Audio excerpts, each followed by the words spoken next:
Good afternoon, everybody. Good afternoon, everyone in Europe. Good morning to all viewers in the Americas, and a very warm welcome to everyone else joining this DigiShares webinar, where we're going to be focusing on institutional level tokenization.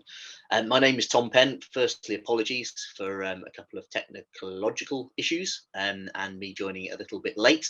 I'm the sales director at the Tokenizer. For those of you who don't know, we're the leading news and research platform in this exciting sector of asset tokenization.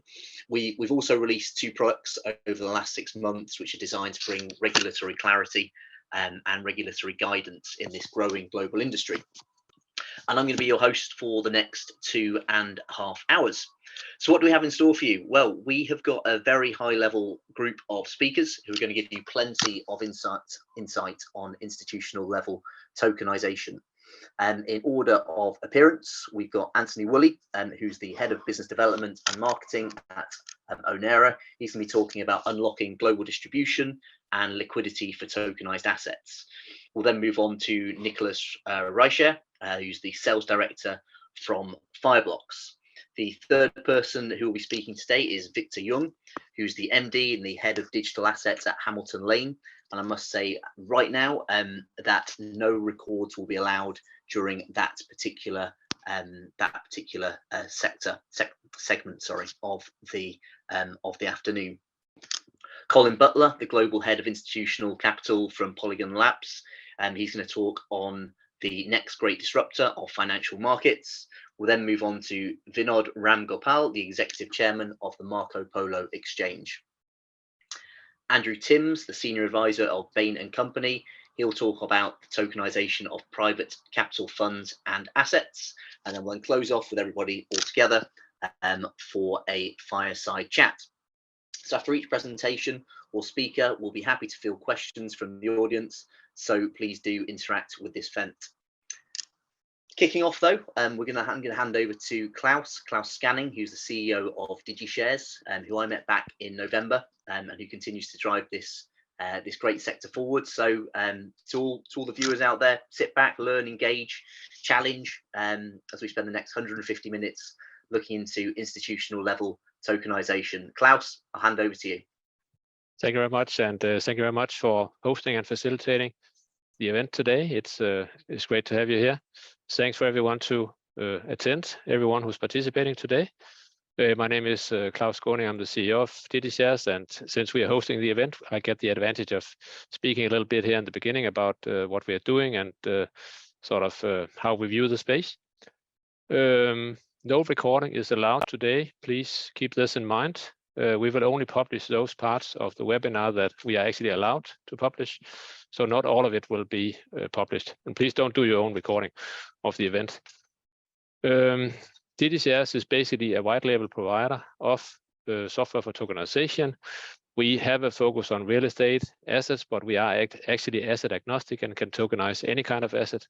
We provide a platform that is highly customizable and configurable and can integrate with leading exchanges and can sort of facilitate investor onboarding, token minting, investment sourcing, e-signing, share cap table management, distribution of dividends, and also internal trading using a bulletin board.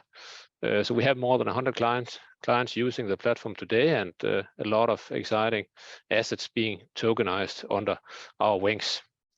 So as part of the industry, we have the view that the industry needs to be sort of marketed a lot, I would say, to try to get the word out that tokenization is an interesting and beneficial technology that can create efficiency and cost reduction and democratization in the world of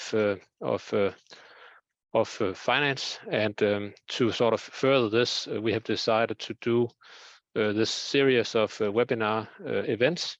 This is number 9 or 10 that we're doing. I think we did 8 or something like that last year, and we have another 8 planned for 2023.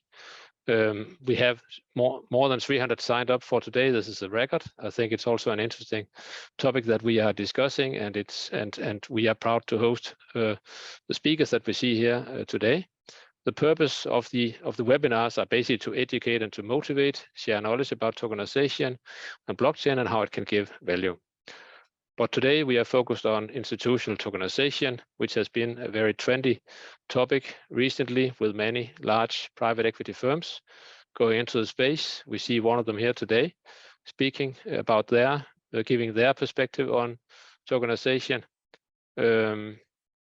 I think that we will hear about how it can bring benefits in terms of internal optimization, efficiency, cost reduction, and faster settlement, but also very much fractionalization, democratization, and liquidity are as value drivers.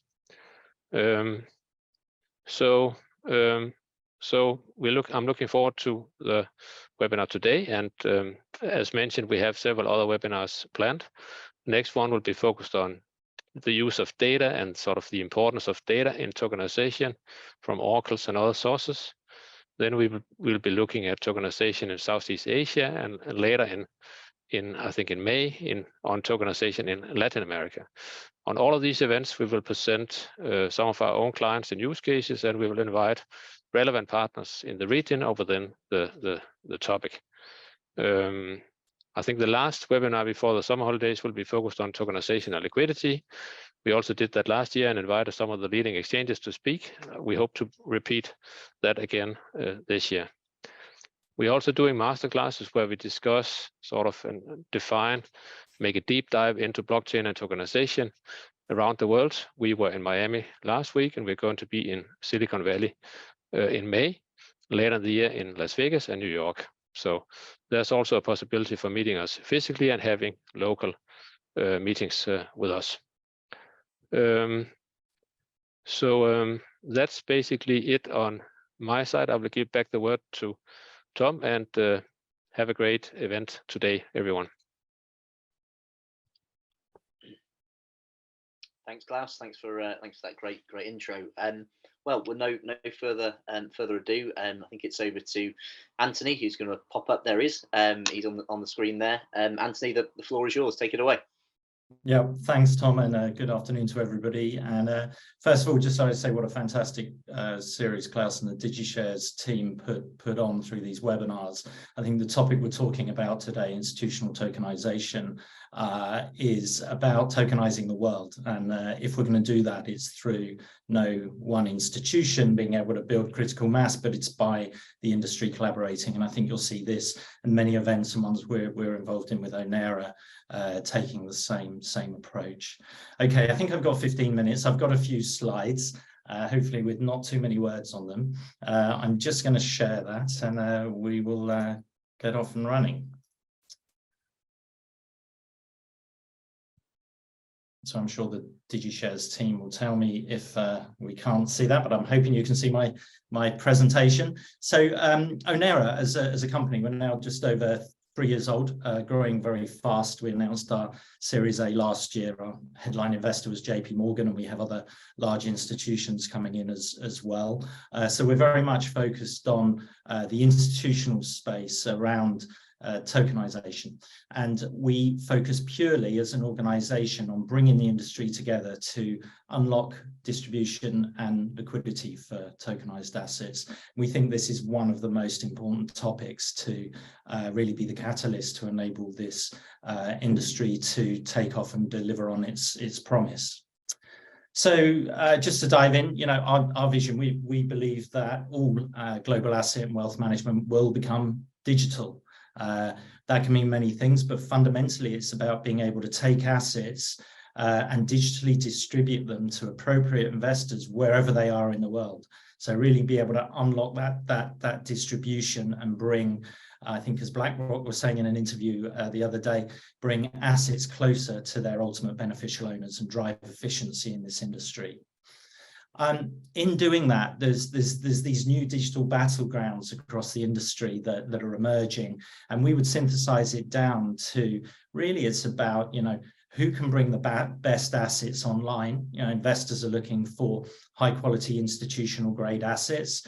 That could be issuers themselves, but they could be institutions representing and advising those issuers. And on the other side, it's who can bring the best investors online to connect to those assets. There's a really an insatiable demand for amongst accredited and institutional investors for some of the primary initial targets of this industry, which is private market assets. Investors are looking for diversification. They're looking for a greater percentage of their portfolio held in these alternative assets, but we can't give them access historically. Those highest quality assets have really been the domain of, they tend to get distributed maybe to a small handful of pension funds, and then it's done, right? And there's no liquidity. So this new world enables us to take high quality assets, distribute them to the right investors around the world. And if we've got large scale distribution, we will start to get some liquidity, even though many of these assets are conventionally quite illiquid. So what's at stake? These are our launch markets. You'll find it's where a lot of people you're here talking today are focused on, led primarily by the private markets, which is a world that is offline and much bigger than the public markets, right? The public markets is noisy because it has all of the liquidity and the trading, but the size of the markets are much higher in private markets. So you could take the world of private company shares, 2.5 trillion, private equity funds, 9 trillion, institutional real estate, well, 6 trillion is what's immediately addressable, but when you open that up to the broader commercial real estate industry globally, much, much bigger. All of these obviously are many times larger than the world of crypto that has driven and informed the technology that's starting to make all of this possible. And not only are these big markets, but they have the ability to unlock new applications, new market opportunities for new clients, especially if you can unlock digital distribution of these areas. You can start to really mobilize a functioning secondary market. And then something that we think will be incredibly powerful in the future is then for investors to be able to borrow against those private assets and other assets. And that starts to unlock the world of collateralizing the world's assets, and that can be tremendously powerful. We're also interested in areas such as money market funds, which are high quality for collateral, and really they're traditional finance's version of what crypto have developed, stable coins, right? Money market funds, stable, could potentially be used as a means of payment. And then in the world of securities lending, there's lots of opportunity if you can unlock this in areas such as the repo market. So what's the problem we're solving? Lots of great companies, large and small, have now understood the potential of what's going on here, this potential to tokenize real world assets. The problem is that up until now, it's been a complex environment, right? The technology's complex. There are many different technology solutions, different people using different blockchains, distributed ledger technologies, other distributed computing technologies to tokenize assets, and they've had trouble talking to one another, right? Interoperability has been a major issue. Furthermore, securities themselves are not simple. We say crypto is simple, right? If you're dealing with crypto virtual assets, which are almost like bearer instruments, like you can think of like Bitcoin is almost like a bearer bond, where you transfer the private key and you've got the Bitcoin and job done. In the world of securities, it's complex. You have issuers, you have regulatory responsibilities, distributors, fiduciary responsibilities, you have the life cycle of the security to manage, etc. And so you never get all of that on chain, as we would say, together. There's a lot of other data regulation requirements around them. So that makes it complex from a regulatory and ecosystem point of view. And so the result is that you have these emerging tokenization venues starting to get some traction, starting to have assets that they're tokenizing, presenting to investors, but nobody's got any real scale, right? So it's not like the public markets where you've got all the liquidity you want in the context of one exchange. Here we're talking about, if we're going to get any sort of scale, you may have a piece of real estate sitting in Germany. What are the chances that an investor on your own venue wants that real estate? Actually, it's much greater if you can unlock global distribution and liquidity and start to provide access to those assets to investors all over the world. Once you can do that, once you can start to connect these pools of liquidity connect investors, that global distribution is then the route to liquidity for this industry. And that's the problem. At the moment, there hasn't been global distribution or liquidity in that space. That's what we're very much solely focused on unlocking. How do we do that? If you're going to do that, you have to bring the industry together, right? And you have to take a very open approach in the way I referred to at the start with this same approach as this webinar, right? We need to bring everybody together to collaborate, to have these distribution rails that is going to unlock this industry and enable a new type of finance and everybody in this space to be successful. So we've worked very closely with a fantastic not-for-profit industry group called GDF. If you don't know them, they merged last year with the Global Blockchain Business Council, which has been more US-centric, and together they now represent a really powerful voice representing digital finance globally, and spend a lot of time with central banks, regulators, etc., educating, informing and supporting the development of this industry.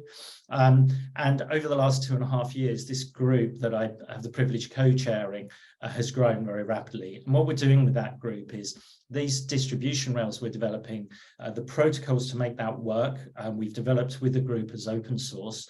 And so it's something that everybody can engage in unlocking this distribution. And this open source protocol that the group has been evolving is called Fin P2P. It is a peer-to-peer network between financial institutions. So what we're doing is taking assets wherever they are tokenized, digitized, taking the institutions that are representing those assets, connecting them to these peer-to-peer rails. And on the other side, you can have institutions bringing pools of investors, can have exchanges that have both, and everybody can play their part and deliver the services that they deliver under the appropriate regulatory licenses to unlock this industry. So as Ownera, as a commercial organization, we focus on building and delivering commercial implementations of nodes on this network. And so what happens is you have institutions bringing assets from their tokenization platforms to distribute those at source, and they basically stream those on a peer-to-peer basis to other institutions across these rails. We aggregate and normalize the data around those assets from various sources, so that on the other side, where you have the pools of investors, you might have wealth managers, private banks, hedge funds, wherever it might be, they can have a unified API to access all of these assets that are being tokenized and distributed from diverse environments all over the world. There's a short video here. I'll take the risk on a webinar of playing it. It's only just over a minute long. I hope you can hear it okay, but this is a summary of explaining what we do, and it synthesizes some of the things I've just said. Imagine giving your clients instant access to trade any private asset, from real estate to private shares, from funds to bonds. You got it!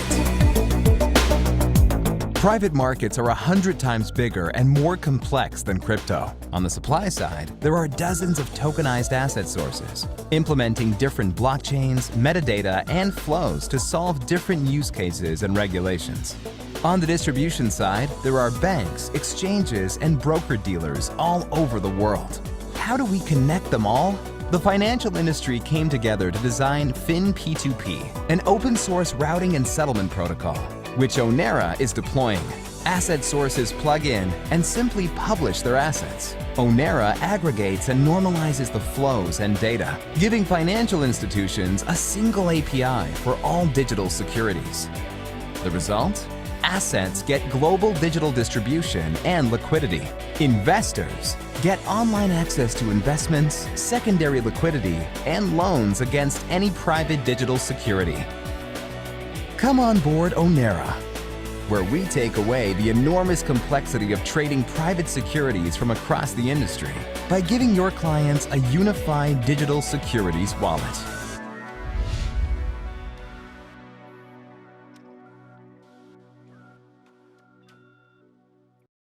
There you go. So that is about bringing the industry together, taking this very open approach.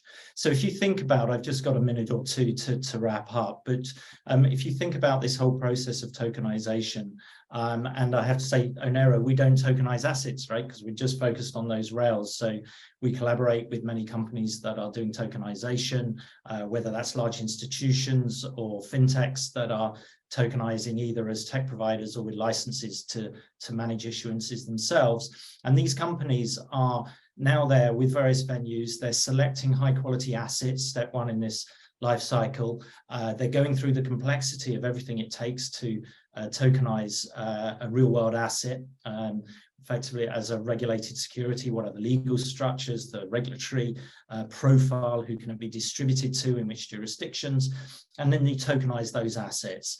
And so we see these assets now being tokenized in these various projects, venues, etc. At that point, that's where distribution becomes all the more important.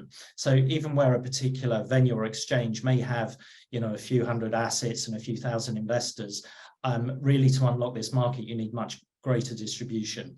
So it enables these tokenization venues to run a fin P2P node and then start publishing assets to other institutions who have investors. So that really unlocks that missing link in the chain, if you like. Once those assets have been published, then suitable, appropriate investors can discover, research those assets, get all of the information. We're working with some interesting companies that are working on timely valuation data for these type of liquid assets. You can research them. And then once you've done that, investors can invest in them. The asset managers can manage the life cycle of the asset.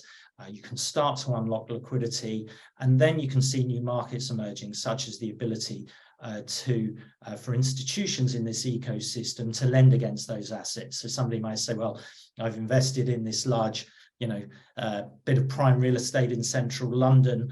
I don't want to sell it because it will trigger a tax event. Maybe I can borrow against it. This sort of new ecosystem would enable maybe half a dozen institutions to immediately and digitally quote to lend against that sort of asset. And then you start to unlock collateralization. Okay, I think I'll wrap up in a minute so we can keep the webinar on schedule. I might skip over one or two of these things, but again, we're really unlocking, first of all, primary markets and primary distribution, enabling investors to discover the right assets wherever they are in the world.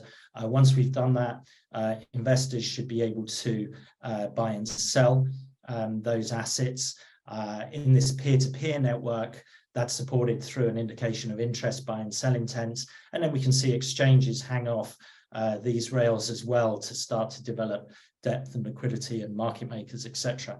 And then ultimately this whole new market of lending. Ultimately, that brings distribution on the asset side, improves transparency, risk management. There's lots of benefits around balance sheet management, optimizing capital, etc. And on the investor side, wealth managers, private banks, etc., have got a way that they can deliver these alternative assets to their clients in a digital way, still manage and develop the relationship with those clients. They're not surrendering them into some other private market exchange. It's an environment where wealth managers can give access to those assets, sitting on venues all over the world. And with that, we can hopefully unlock this industry. Those who want to know more, I'm quite visible on LinkedIn, or you can reach out to me, and we'll be happy to talk further about everything we're doing, working across the industry. Okay, I think I will hand back to Tom. Brilliant. Thanks, Anthony. Thanks for getting us off to a roaring start there. One question which just come in actually from Derek Smith says, does Ownera and P2P Fin provide ESG reporting metadata? Oh, really interesting. Yeah, no, ESG is a really interesting space for this whole industry. What I would stress is, yes, Fin P2P is the rails, so it supports the transmission of accurate, timely data around assets. That data is coming from sources where they're tokenized. And so, yes, it unlocks not just, just more generally the ability to look at a piece of real estate and get valuation data and rental income and all of this stuff. But when you're in the ESG space, look at the credentials of the asset, what's underlying that, what makes that up, what are the ESG ratings, etc. So it helps both in that sense, and also there's interesting potential down the road with things like the carbon trading markets and being able to provide more transparency and connect pools of liquidity there. So in the whole broader ESG space, there's a lot this industry can add value, I think, in the coming years. Great, and I guess a short question from me as well. You're quite a familiar face to me in terms of events and webinars in this space over the last, say, 12 to 18 months. I guess kind of like where have we got to, and where do you think we'll be in 12 months' time? Is really things starting to ramp up now? Because that's certainly the feeling and noise I'm getting. It's been really interesting, actually, 22 into 23. I think, 22 on the crypto side was dominated by the crypto winter and everything that's happening, FTX going down, all of this stuff. And in many ways, what that's done is it's focused a lot of institutional minds on what's really important with this technology. And it's really about real assets, I would say, not virtual ones. And what we've seen in 2022 is now a number of venues really coming to the fore who now are tokenizing and issuing tokenized assets to investors they've onboarded onto their own platforms. We've got a lot of institutions now coming inbound to us who are refocusing their efforts on applying this to regulated securities, tokenization of real world assets. And it's really the missing piece is this distribution. So what we've been doing the last year and a half is putting a lot of focus on getting to a point where we can get enough high quality assets from institutional issuers connected to the right pools of institutional investors, accredited and institutional investors, so that as we go live, we have the momentum to turn that wheel to grow the network and then bring on other assets and investors node by node.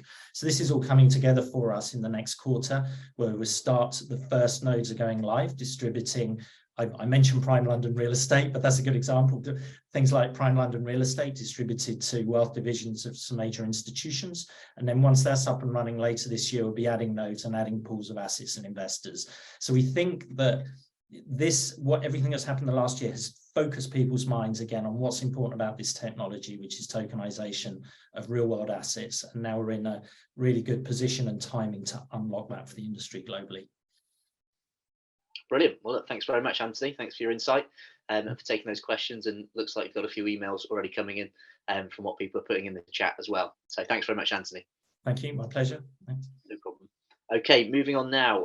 We're going to Niklas from Fireblocks. Niklas, you've appeared on my screen. You are there. The floor is yours. Yes, I am. Thank you. Thanks for being here. It's a pleasure to be here again. And let me share my screen. And please let me know if you can see this. All good. Perfect. So I will start my presentation with obviously introducing Fireblocks in the beginning, for those who don't know Fireblocks or don't know exactly what we are doing. After that, I will go into some of the use cases that we see when it comes to institutional level tokenization. And then I also want to touch upon where exactly in the value chain Fireblocks fits in, and maybe seen complementary to some of the other speakers that or one of the speakers that we had so far, but also, the other speakers that are following. Starting with a short overview of Fireblocks. So we are now a 3.5 or 4-year-old company that has raised over $1 billion in funding by various VC funds that you can see here. So far, our technology has been used to create more than 70 million wallets. We have transferred, our technology was used to transfer more than 4.5 trillion worth of digital assets. We have 650 employees globally, headquartered in New York, R&D in Tel Aviv, and sales globally. To date, we're counting 1,700 and more B2B customers. So we're fully focused on the B2B segment.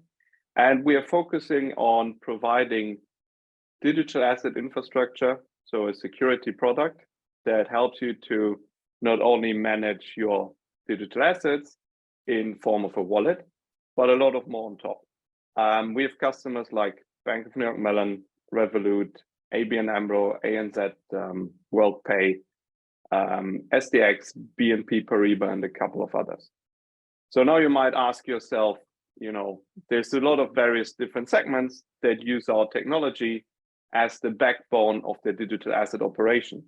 And the reason for that is that everything that you're doing in digital assets, right, whether we just talk about crypto trading, whether it's about tokenizing assets, NFTs, DeFi, anything that has to do with interacting with the blockchain or the decentralized ledger technology means you need to interact with the private key, and you need to have a scalable, secure system in place in order to support your use cases.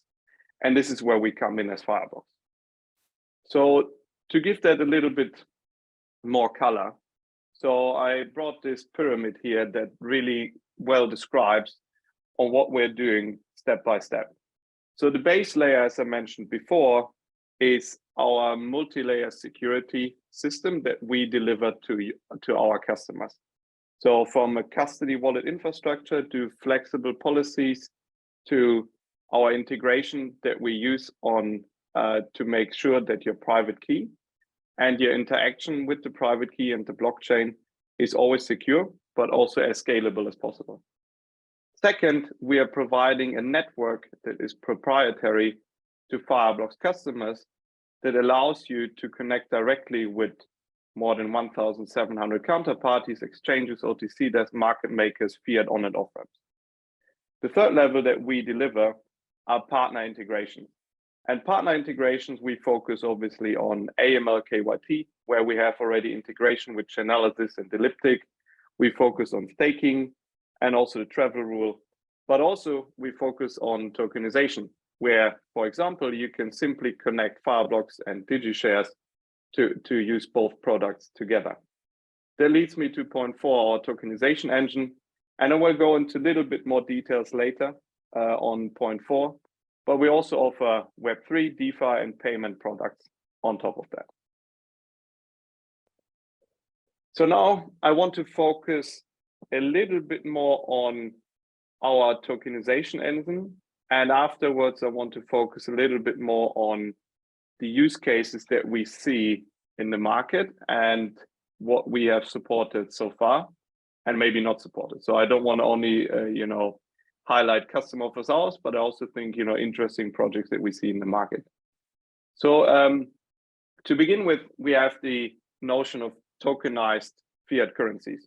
We all know that fiat currencies are not optimal when it comes to especially, cross-border payments, the reporting. There are a lot of flaws to the fiat system. And I do think that tokenizing fiat currencies will be detrimental to the success of also tokenized assets going forward.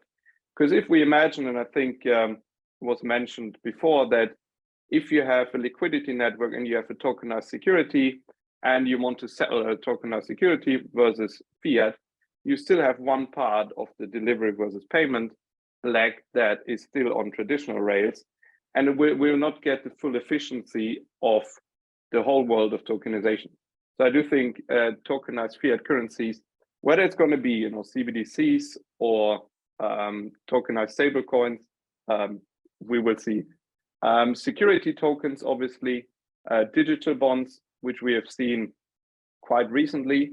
I think it was just announced 2 days ago that Siemens issued a digital bond, and obviously tokenized real estate.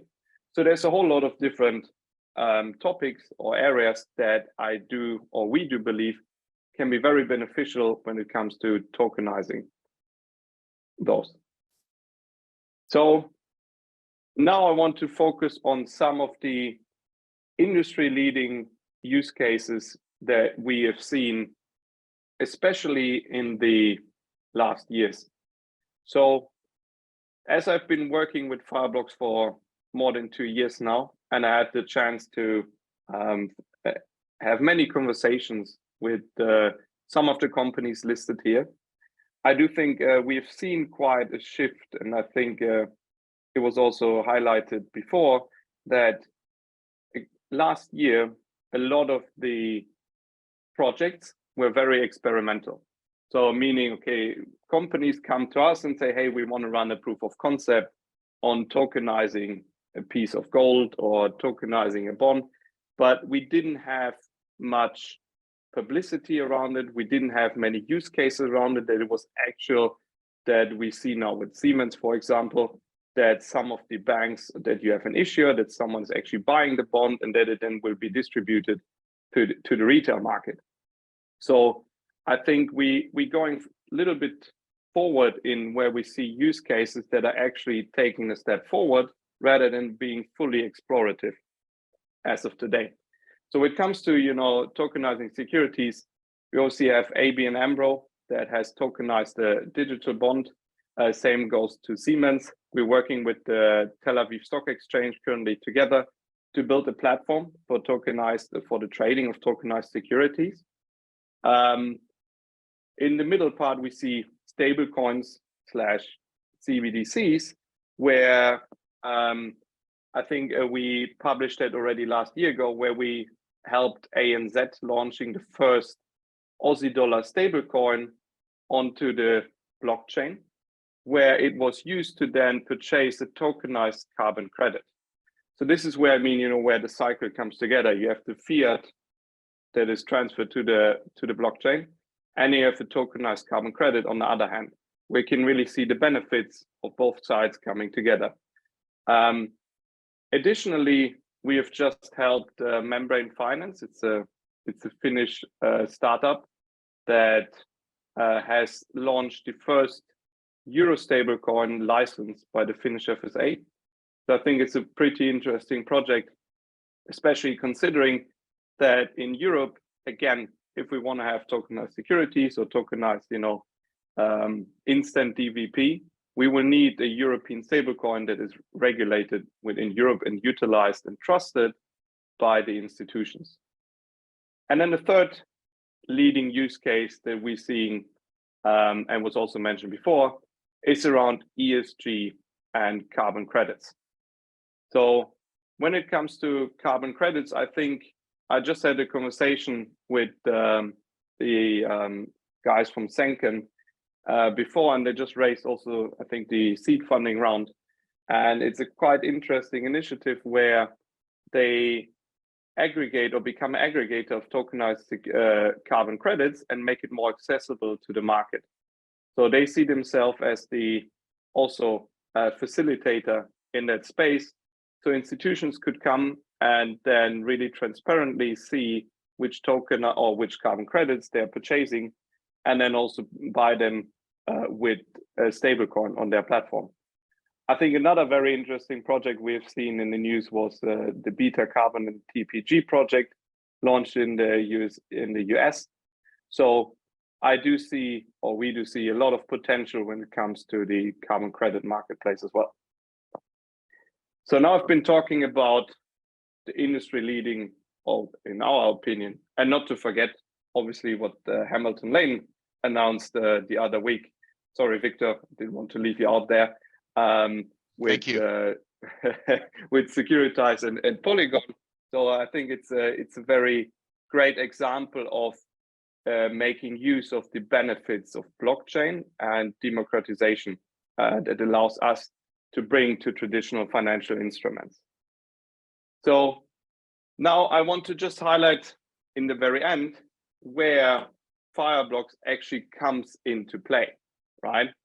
And as you can see here, this diagram shows the value chain of end-to-end digital assets as we see it.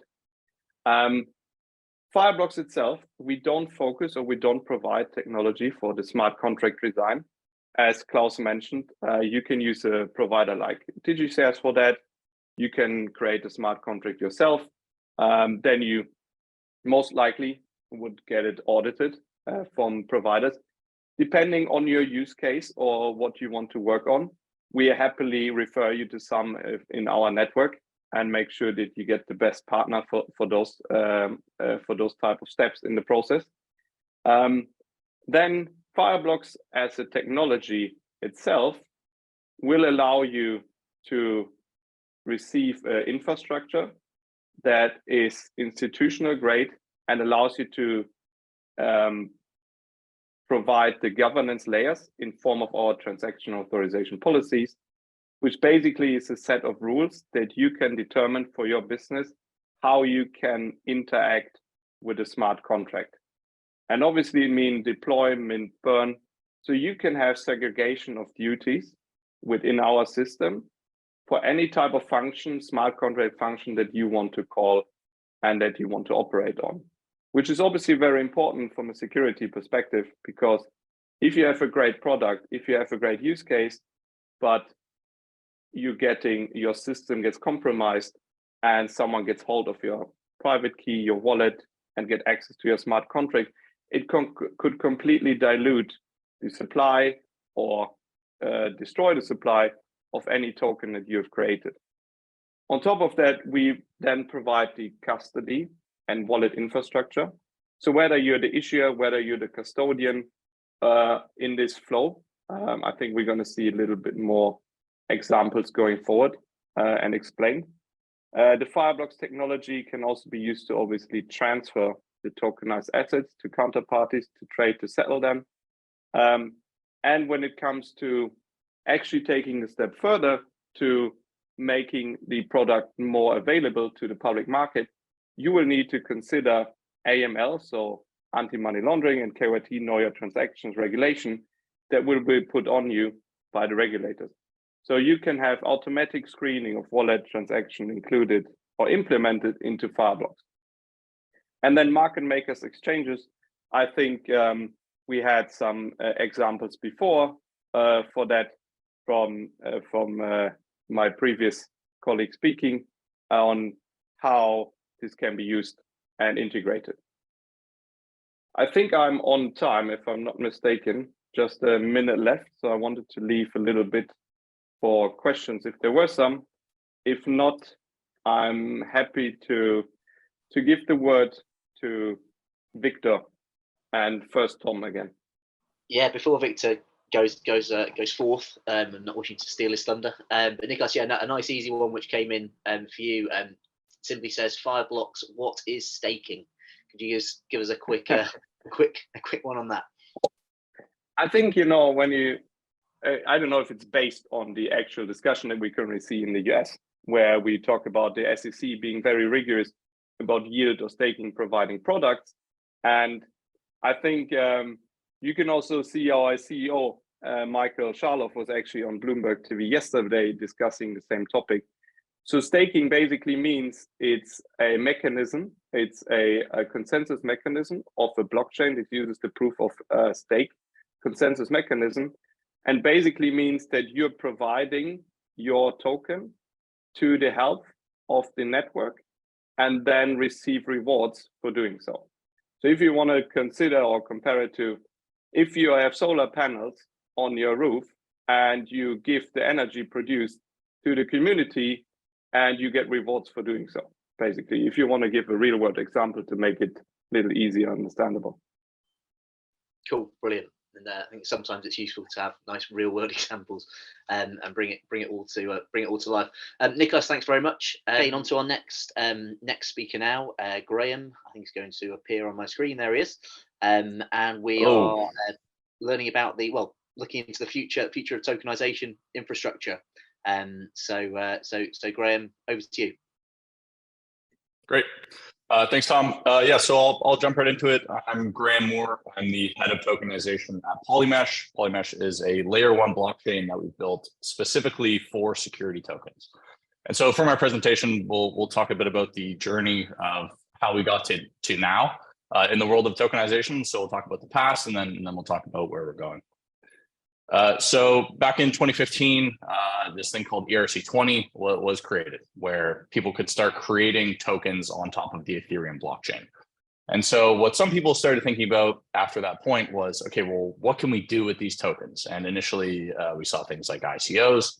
We saw things like protocol tokens, where if I create perhaps this DeFi architecture, or I create some other type of application on top of Ethereum, I can use this token and people need to pay to use this application with that token, or maybe they can stake that token in something and get some kind of rewards, or maybe they get benefits from this platform. And so you couldn't really use ERC20 for a regulated financial asset. There's no concept of KYC. There's no necessarily certainty of ownership. There's no recovery mechanism if someone loses their private key, for example. So imagine you raise $100 million from a VC fund, and the VC fund says, hey, we lost a private key. Do you just say, too bad, this is the blockchain world, everything's immutable, you no longer have your investment? Obviously not, so that doesn't really work. And so I actually worked at a company called Polymath, which is the company that initially created Polymesh. So I joined as the first employee back in 2017. And we were the first company that created a platform where a non-technical user could create and manage a security token. And so part of what we had to do to enable that was create standards around how you can actually create and manage securities on Ethereum. And so we created something called the ST20 standard. There were other companies doing the same thing. Hamilton Lane just talked about Securitize. They created the DS protocol. We saw our token, we saw T-Rex, and we saw a few others pop up as well. And so the idea around this was, how can we actually have securities on a blockchain? And so we needed to create things like the ability to recover assets in the loss of a private key, like I just mentioned. But you also need to do a bunch of other stuff that if you aren't in the world of securities, you might not know you need. So things like being able to force transfer assets. An issuer might be required to do that depending on their jurisdiction. You also need to do things like lockups. So for a lot of private offerings, for example, you might need to lock up your investors for 12 months. And that's a hard requirement. It's not hopefully you can do that. It's an absolute hard requirement in terms of regulations. And so we started building all this technology at Polymath initially, and we started building it all on Ethereum. And we created the protocol ST20, which we eventually standardized into an official ERC. So it was called ERC 1400, and it was an extension of ERC 20. So it was an umbrella of standards.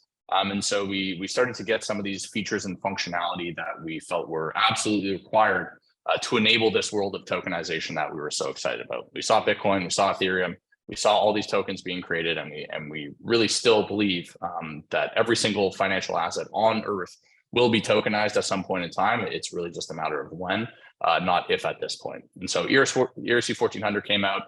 We started seeing some pretty good adoption with it. Consensus adopted ERC 1400. If you don't know, Consensus is the largest Ethereum-focused developer entity on Earth. We also saw BNP use ERC 1400 for this proof of concept they did with Curve, and then for another token as well that they did more recently. But we still kept saying, okay, why are there not trillions of dollars of assets on blockchains at this point that are actual securities? Not the Bitcoins, not the Ethereums, not the other protocol tokens. Why aren't there more security tokens on the blockchain? And we really just felt that institutions, which really are the gatekeepers of the trillions of dollars on Earth, they just weren't comfortable using this general purpose public infrastructure where there were really no guardrails. It was brand new. They had no idea how things were going to shake out with regulators. Could they even interact with these protocols? How do things like custody work? And so what we started to see and what we started working on at Polymath back then was our response to this phenomenon. And so what we saw with the internet was initially the internet all ran on phone lines. Phone lines were connected into everybody's house. It was the easiest way to get distribution of a product. And so internet companies just ran the internet through phone lines, and that was pretty easy. It worked. But then you start getting people going, okay, well, I want to download photos in a millisecond. I want to upload a high definition video onto the internet. And so when that starts taking hours and hours and hours to do that, the users start demanding an upgrade. And so what happens is the internet providers, they go, okay, well, let's lay this fiber optic cable everywhere all around the world and create a purpose-built infrastructure for the internet to run. And so we think that's what's happening in the world of financial assets on blockchains today. Everyone initially, us included, back at Polymath, back in 2017 said, okay, well, all the developers are on Ethereum, all the actions going on Ethereum. Let's see how we can use this ERC20 thing to create financial securities. And so that was a general purpose infrastructure. It worked, sort of, but then the users start demanding upgrades. They start going, why is it costing $50 to change who's allowed to hold this asset? Why can't I do this? Why can't I do this? And so we started building purpose-built infrastructure for one purpose only, which was financial securities on blockchains, and that was called Polymesh. And so we boiled this down really to 5 key principles where we felt institutions had these issues that they really felt were not settled, and it was keeping them from creating and managing assets on Ethereum. And so for Polymesh, we feel like we've really solved these. So the first one is governance.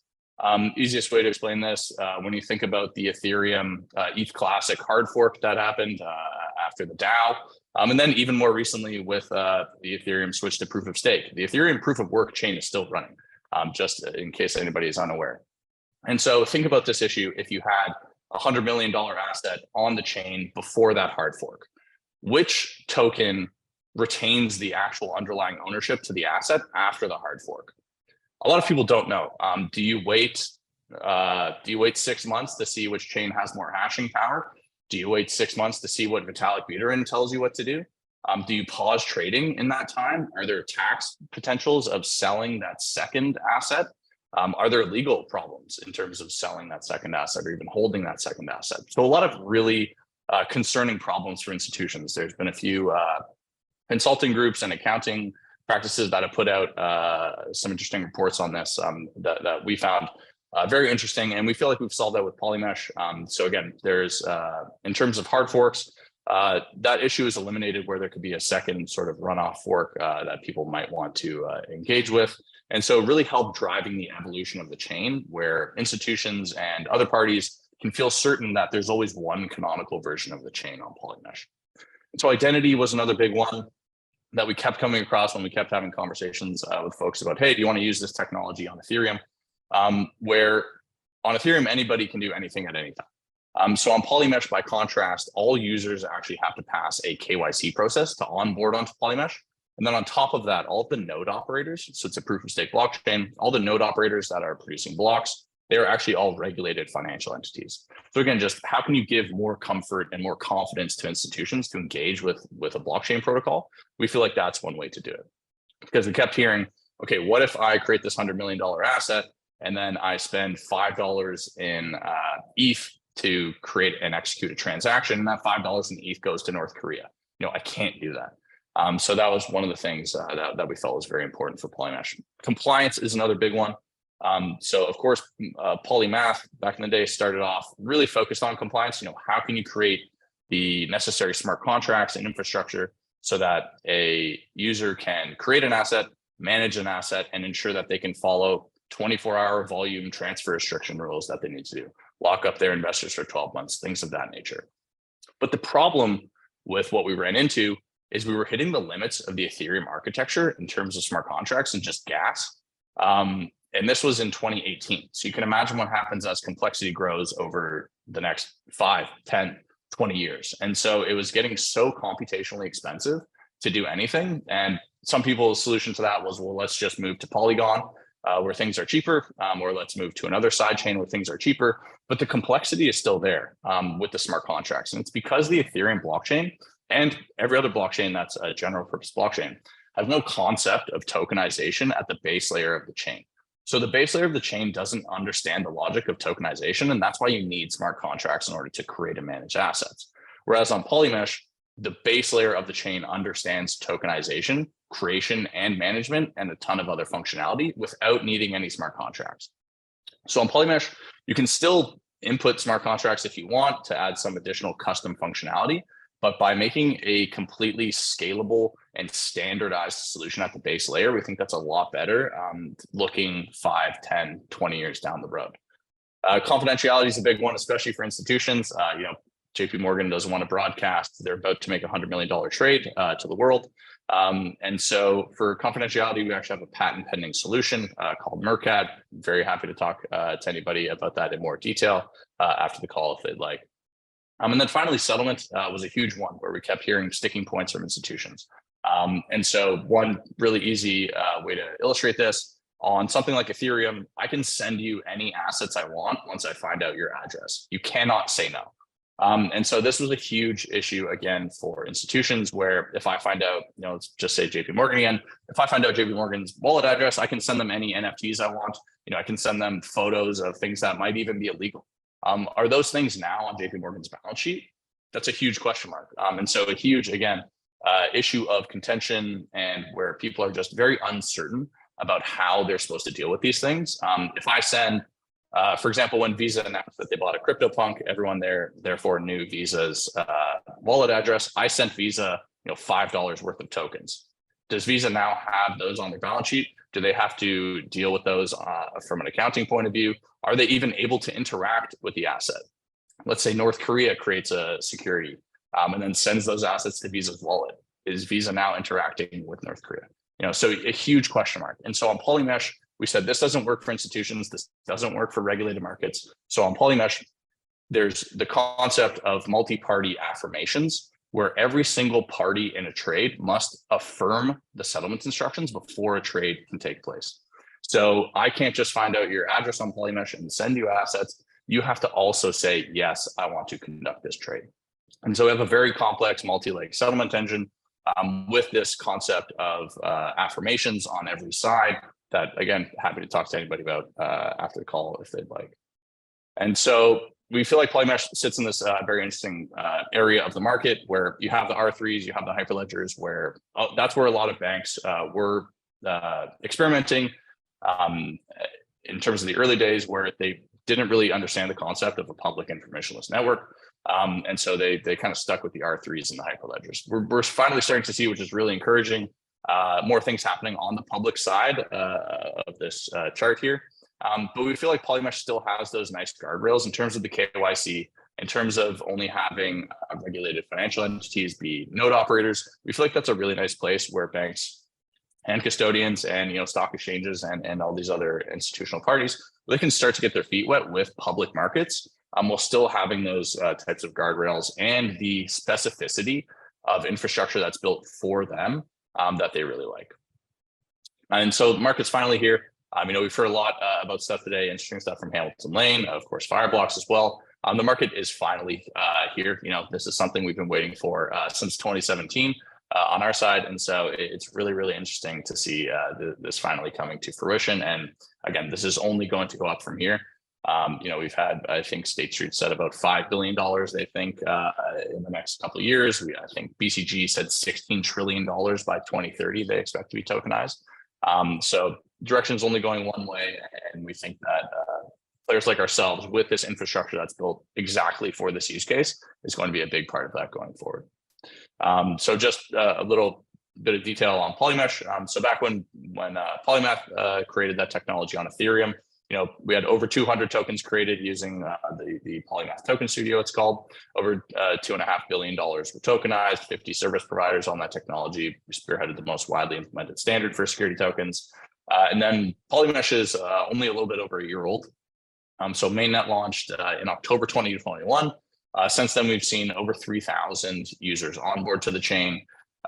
We've seen 667 million Poly. That was the token on Ethereum, upgrade to PolyX, which is the token, the native protocol token for Polymesh. And so that's about $127 million worth. There's 39 operator nodes that are maintained by 16 regulated financial entities. And then we've seen 20 security tokens created thus far in the past year and a bit. So in terms of our core team, I think we've got a great strategy going forward for how we can really tackle this market. Chris was one of the co-founders of Polymath. I mentioned I was the first employee at Polymath. Will, former Fidelity DBRS guy, and then Adam Dosa spent 13 years as a managing director at Morgan Stanley.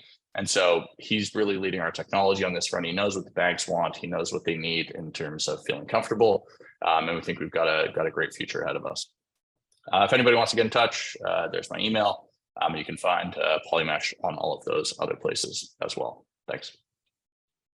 Brilliant. Thanks very much, Graeme. That was a whistle-stop tour, and I particularly enjoyed the competitor map and the excellent view of kind of your specific angle of the ecosystems. That was great.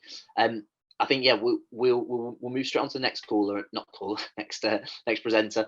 And as Graeme said, any specific questions, please do get directly in contact with him on that. But yeah, let's crack on. Let's keep on schedule. So next we're off to Polygon Labs and Colin, who I know has been very eager. Has been testing out his camera over the last 10-15 minutes, and it is working, Colin, delighted to say. Over to you, and yeah, we're all ears. Thanks a lot, Tom. It's great to be the next caller. I'm Colin Butler, Global Head of Institutional Capital at Polygon. Thank you so much for having me. This is a topic near and dear to my heart. I spend almost every waking second of my life on this tokenization idea these days. And I think what I get asked a lot is why now? because this isn't a new idea. This idea was really forcefully put forth in 2015, possibly even earlier. If you look at old videos, the people in those videos, and they're really industry insiders. They're people at like NASDAQ and maybe to some degree DTCC. Like they're thinking about the idea that this could completely disintermediate the traditional players in 2 to 3 years. And this is back in 2015. And so we get this BCG idea that Graeme just mentioned. He says, okay, BCG estimates a $16 trillion market in 2030. And how do we get from here where we are today, with very few people even thinking about this idea or really focused on it, to the idea that that is a global industry disruptor, like literally rewiring the global financial industry in the course of 7 years, and almost nobody's talking about it in relative terms. I mean, there's like small thousands of people in my mind that are really focused on this idea, and it is a gigantic idea. So what's happening? Why now? To some degree, where did we come from on this? The way that I think about it is that in order to gain rapid adoption, you need to have a solution. This is kind of a classic idea from technology. You need to have a solution that is a step function increase or an order of magnitude greater than the prior solution. Basically does things that the prior solution doesn't do. And so I guess if the theme of my conversation is the next great structure of financial markets, I think of the idea that what's driving adoption right now? And so I think it's a multitude of different ideas, because there's a supply side, right? Think of Hamilton Lane tokenizing its funds. There's a demand side, like why would a large pension fund want to use any of this versus its current menu of options? And then there is the infrastructure side. And the infrastructure side could be things like DeFi, it could be CeFi. In terms of how to frame this idea, Polygon would be a player on the infrastructure side. And really our goal, after you abstract away all the technology, would be sort of a base layer that this whole idea takes place on, this whole idea of tokenization. So we were part of the announcement with Hamilton Lane and Securitize, and we would be the infrastructure provider. And what that means to us, in the case of tokenization, is really providing a cheap, fast, and reliable and secure way to access Ethereum. In our worldview, Ethereum really becomes the global settlement layer in this whole picture because of its decentralization and extraordinary level of security. Think of the idea that Ethereum has 500,000 validators around the world. It makes it very difficult to hack. A lot of people in crypto are really here for this idea of decentralization, the idea that large banks and the traditional players cannot necessarily be trusted. And so Polygon believes that it will play a large part. It will be really the execution layer, with Ethereum existing as the global settlement layer for all of these ideas, including a tokenized Hamilton Lane fund, including a money market fund, including a tokenized bond. And one of the factors that leads to the idea that now is the time is because for the first time, we really have some of those highly secure technology solutions. One of those solutions is zero knowledge in this case. I'm not going to get too deep into zero knowledge on this call, but if you think of the idea that you are transferring billions of dollars or trillions of dollars a year on a blockchain, it has to be highly, highly secure. And it has to work nearly 100% of the time, if not 100% of the time. And Polygon is laser focused on developing technologies to enable both of these ideas. Ultra high security and an extreme degree of reliability. And I think the challenge that we faced in blockchain to date is that in addition to those two ideas, we haven't really had the throughput. If you're thinking of hundreds of thousands of operations per minute, if not per second, in terms of the global financial system, we as blockchain providers need to create an infrastructure that can actually support that. And so with some of the technologies, including zero knowledge rollups that Polygon is releasing in the form of zk-EVM on mainnet on March 27th, those are the ideas that I think were not in place before, that are in place now or coming into place, that will actually enable the technology to support this great vision that I think the people on this call have. This great vision that enables that large number of $16 trillion in tokenized assets in 2030 from BCG. So one of the other issues, so there was technology. Why hasn't happened? Why hasn't this kind of revolution occurred as of yet? We talk about these big ideas, these big numbers, like why hasn't it happened yet? Why aren't more people talking about it? There's a lot of pushback because one, it wasn't really technologically possible before. And two, there have been a lot of regulatory challenges to actually getting this flywheel started.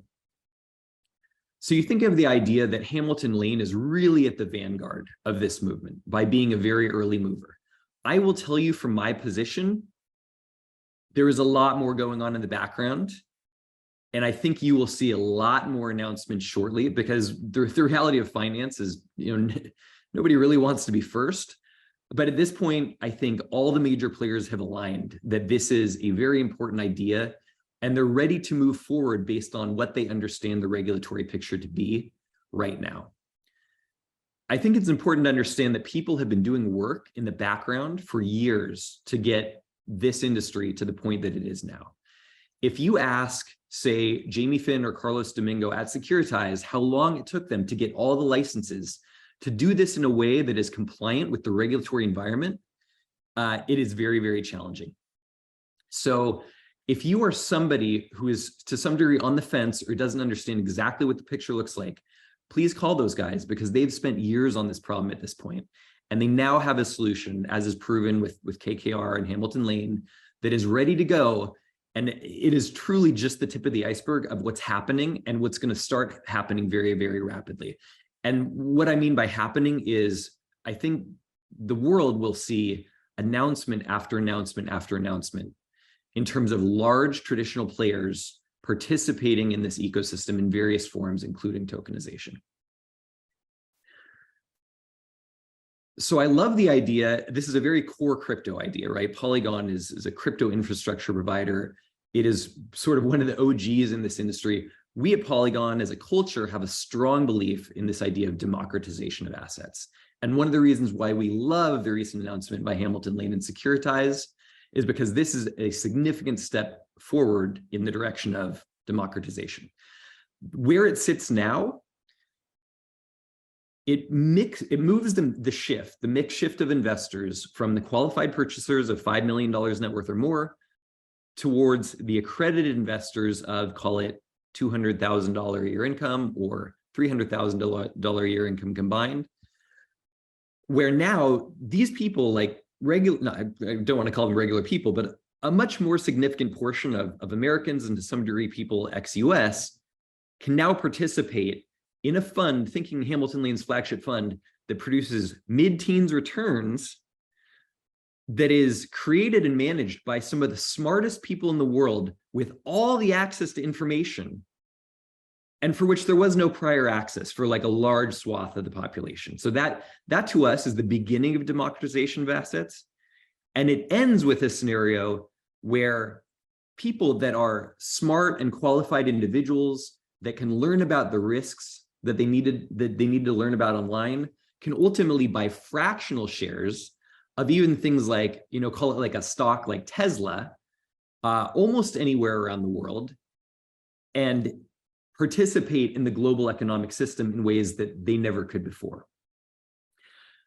So let me go back really quickly to what the structure looks like and why this ultimately does represent an order of magnitude better solution than the prior solution. In a future solution, I envision a world, and this is not far down the road at this point, because I'm in all these conversations every day. I see them. I see it happening live as it's happening, as the infrastructure is being built, as the players are coming together, prior to the big announcements that everybody will be able to see. And here's what it looks like in the background to me. I see a world where a large investor, be it a pension fund, can come in, already KYC'd, and have a menu of options, starting with Hamilton Lane flagship fund and a variety of money market funds and potentially fractional ownership in my apartment, a wide variety, basically access to an entire menu of things that are all tokenized assets. And as I think Graeme was talking about, it's really almost anything at some point. And that one investor has one portal to access all of these options in one place. And that is much easier with a much greater breadth of offering for that investor than the prior solution of the head of digital assets from a large pension fund calling Victor at Hamilton Lane and saying, okay, this is what I want to do. In the future, it's all one-stop shop, and it's just a breadth of access that wasn't there before. So that's the demand side. That's why an investor would want to do that. And not to leave this out, because it's a very, very important point, also 24/7 liquidity. And that's also actually a very, very critical point.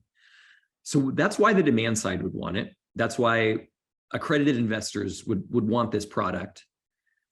The supply side would want to tokenize because it allows an increase in the breadth of their distribution. It allows the accredited investor to access their suite of products with 24/7 liquidity. And therefore, it's not just the democratization of assets, but it's a broad increase in what they can provide and who they can provide it to. So you have multiple factors as to why this is happening. It's a much greater solution in terms of the buy side, the demand side. It's a much greater solution in terms of the sell side, right? Or I should say the people that are actually creating these products and the asset issuers.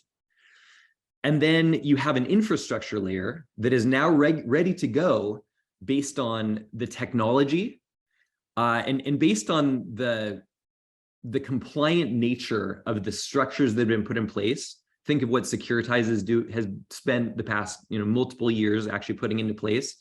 And you combine those three things, the supply side, the people tokenizing the assets, and the demand side, and the infrastructure, all within a package that has regulatory approval. And that's why this is happening now. From my seat, it's happening at 1,000,000 miles an hour. So personally, it's an extraordinarily exciting time for tokenization. 2023 is the year of tokenization. There's no doubt in my mind. And it's happening right now. It's happening faster than I think 99% of people, even in the crypto blockchain space, actually think it's happening. Because none of these players are actually talking to each other, yet they're all coming. So I think the people on this call, I hope you're ready for an incredible ride. It's already started. Now is truly the time that it's happening. The people on this call are all subject matter experts, from Hamilton Lane to Securitize to Fireblocks. Like, these are the participants that are driving this regime change forward, like literally rewiring the global financial infrastructure right now. So very exciting time. I'm certainly happy to take questions. And again, Tom, thank you very much for the time. It's a pleasure to be here. No problem at all. That's brilliant, Colin. And I always love a why now. I think it's always the question that we should always be asking. And I was going to fire over to you and say, you talked about envisioning a world where this is all happening. I was going to say, but when's it going to be? 18 months, 24 months? But from what your final thoughts there, it sounds like we're talking yesterday. We just don't realise it yet. But realistically, do we think this, just the whole of this year should be about kind of this all actually happening? It started a week ago with Hamilton Lane announcement. So yes, it literally happened yesterday. Fantastic, good stuff. Brilliant. Let's crack on to the next speaker for now, and obviously Colin will be back for the discussion at the end as well. We are going completely on schedule at the moment, which is wonderful. So popping up now, we have Vinode, the ex-executive chairman of Marco Polo Exchange. I hope I've pronounced your first name correctly there. If not, please, no, you certainly did. Please do correct me immediately. But yeah, it's all yours. Well, thank you, and thank you, Klaus, for this invitation. It's been an interesting conversation to listen to, and Colin, I can't help but share your enthusiasm. We've been sort of waiting for, when I look at the landscape of tokenization, I've been looking at it now for about 10 to 11, 12 years as a story, and I'm struck by the fact that we've had an extraordinary event with Bitcoin, which created a purely virtual asset with it. But the penetration of tokenization, or DLT, into what I would call my world, the real world of finance, everyone on this call would acknowledge it's just not happened as yet. And there are lots of reasons we can think about why it has not happened. And there's a considerable hope that it might happen very soon. But you know, I approach it with some level of caution, in two ways, for a number of reasons. But one in particular is that the old technologies old technologies in the financial services space went through a fairly dramatic reshaping over the last 20 years on what is now old technology, i.e. non-digital technologies. But a lot of money was put into place. And in the major markets of the world, they work reasonably well.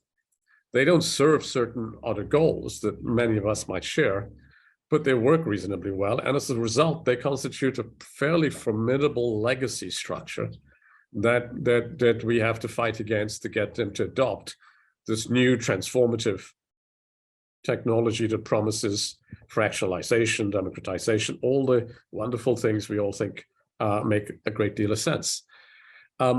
Now, I'm not a technologist. I've been involved a long time in using technology, and in particular in financial technology.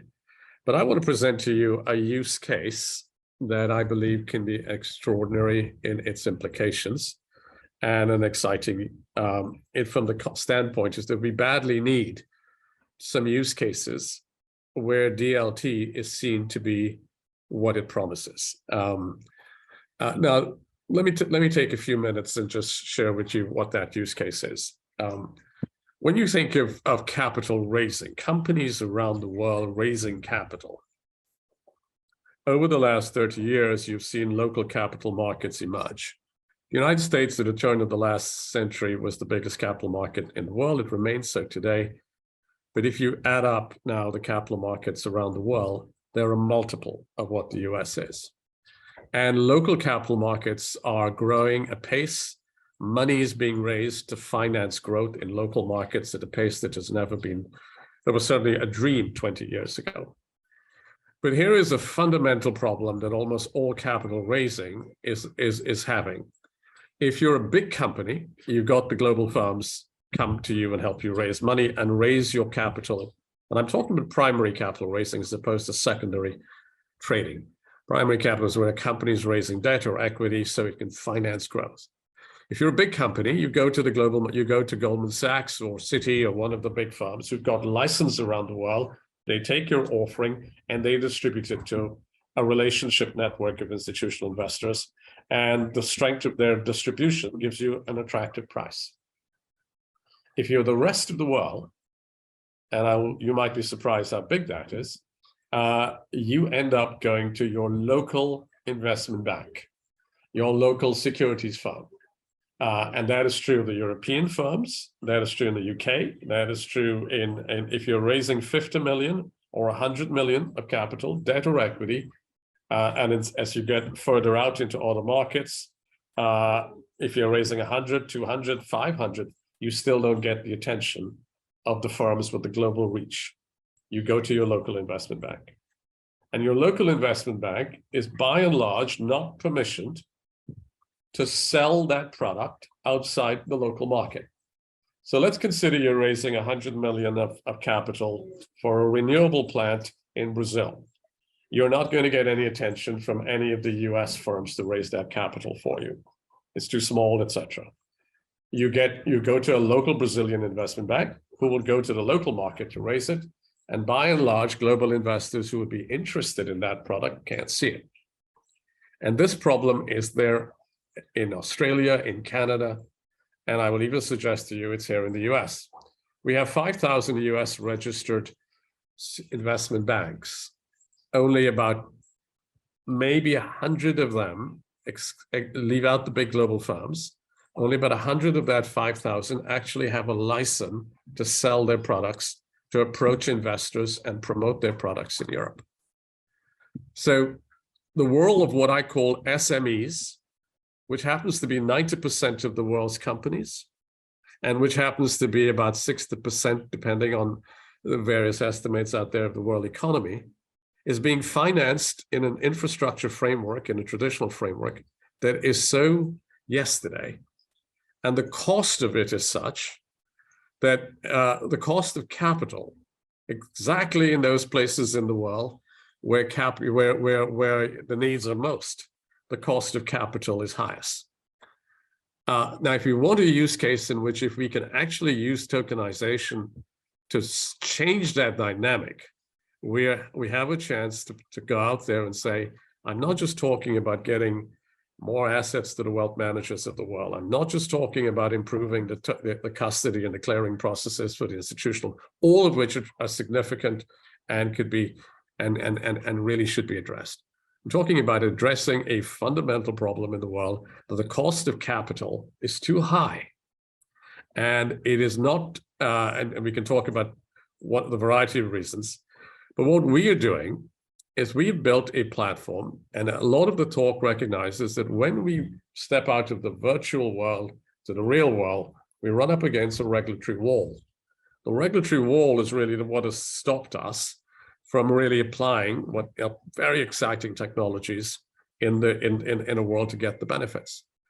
We see efforts being made in real estate. Well, we know why. In part, real estate is a massive asset class, but it's also not regulated.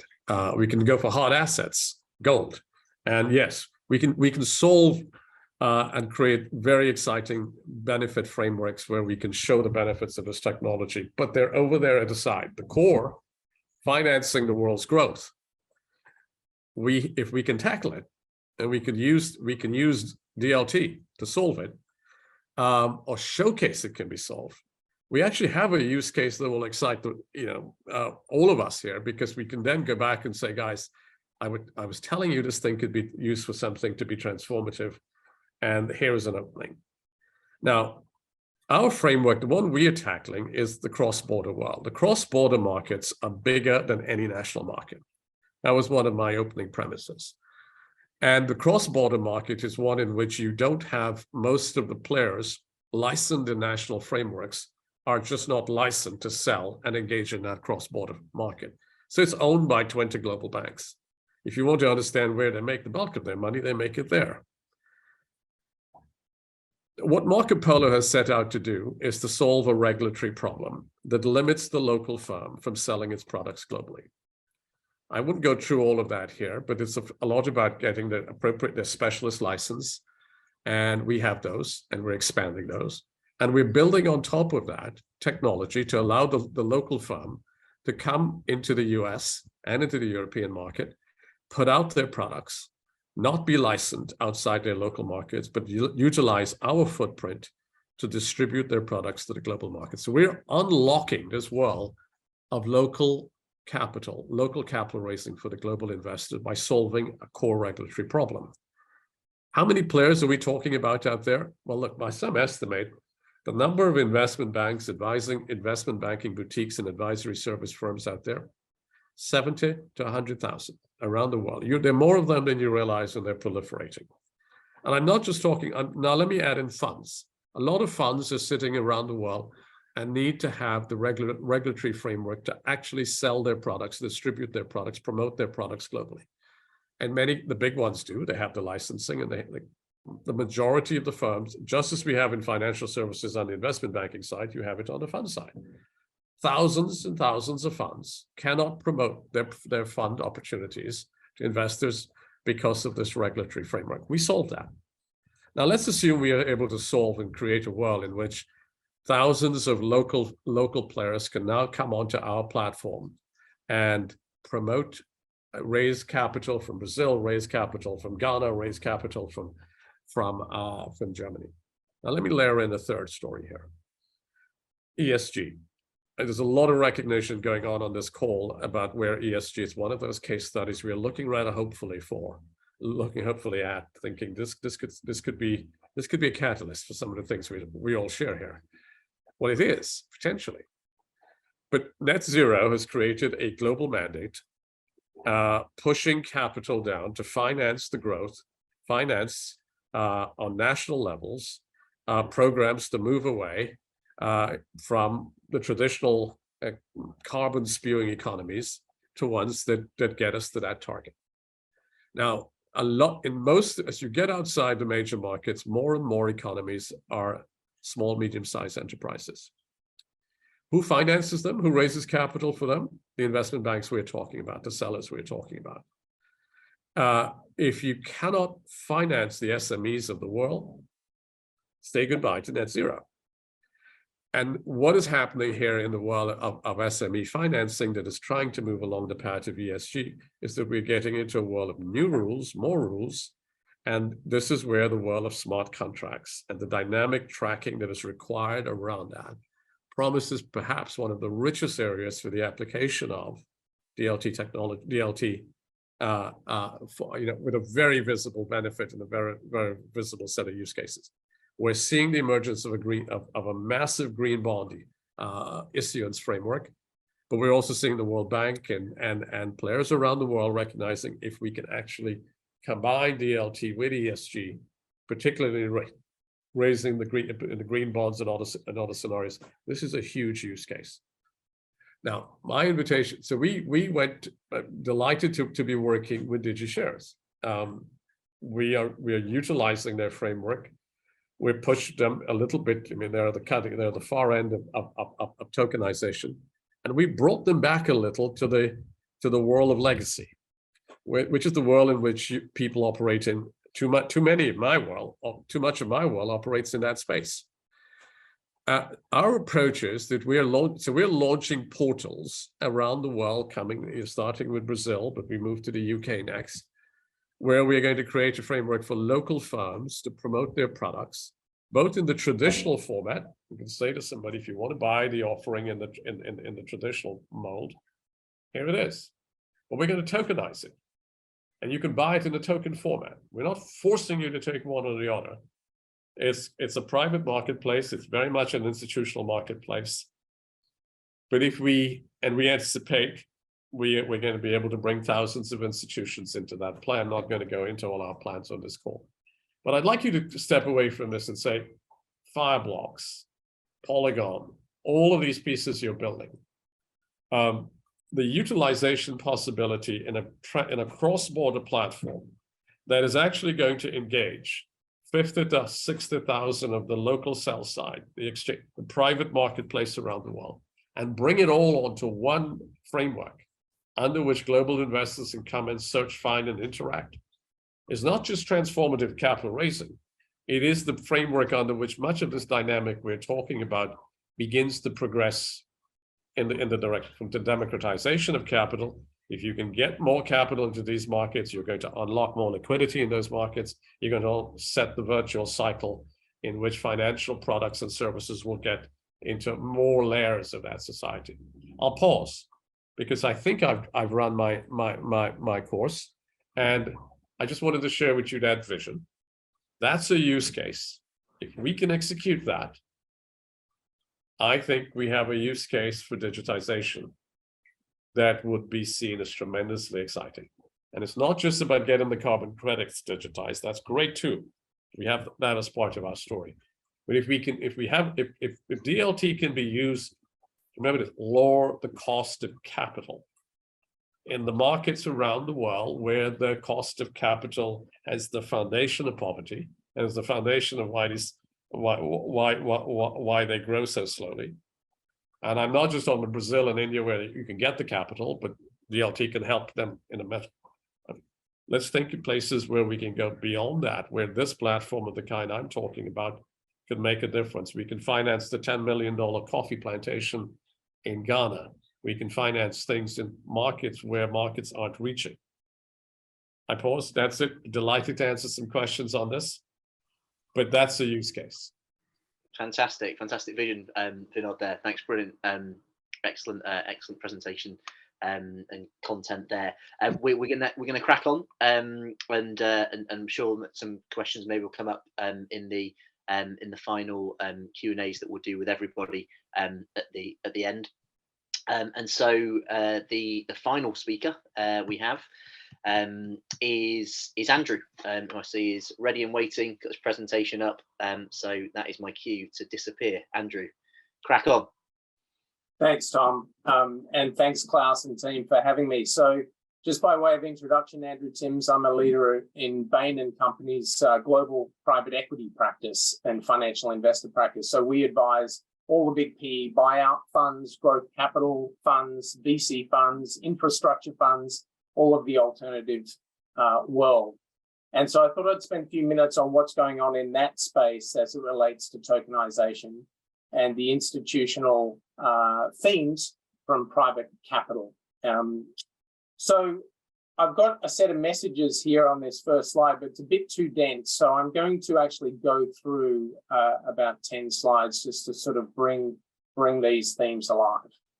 The first that many on this webinar have already touched on is that the opportunity is massive. The tokenization has the potential to really bring a huge volume of the world's asset classes to a broader set of clients. And this just shows, you know, the size of 3 of those private equity or private asset classes.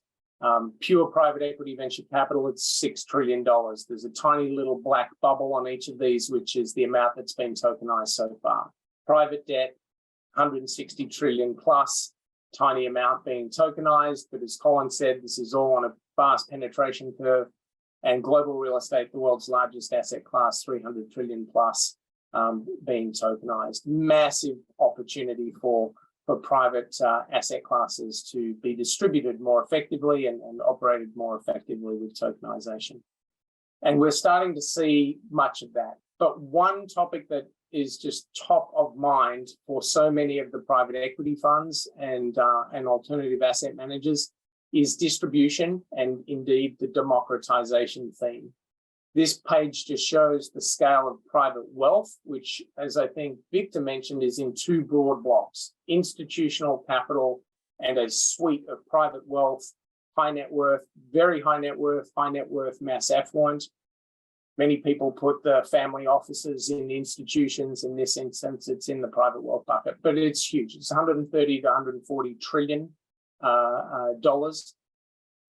Importantly, just to contextualize, the current sort of allocation to alternatives is very significant from the institutional capital world.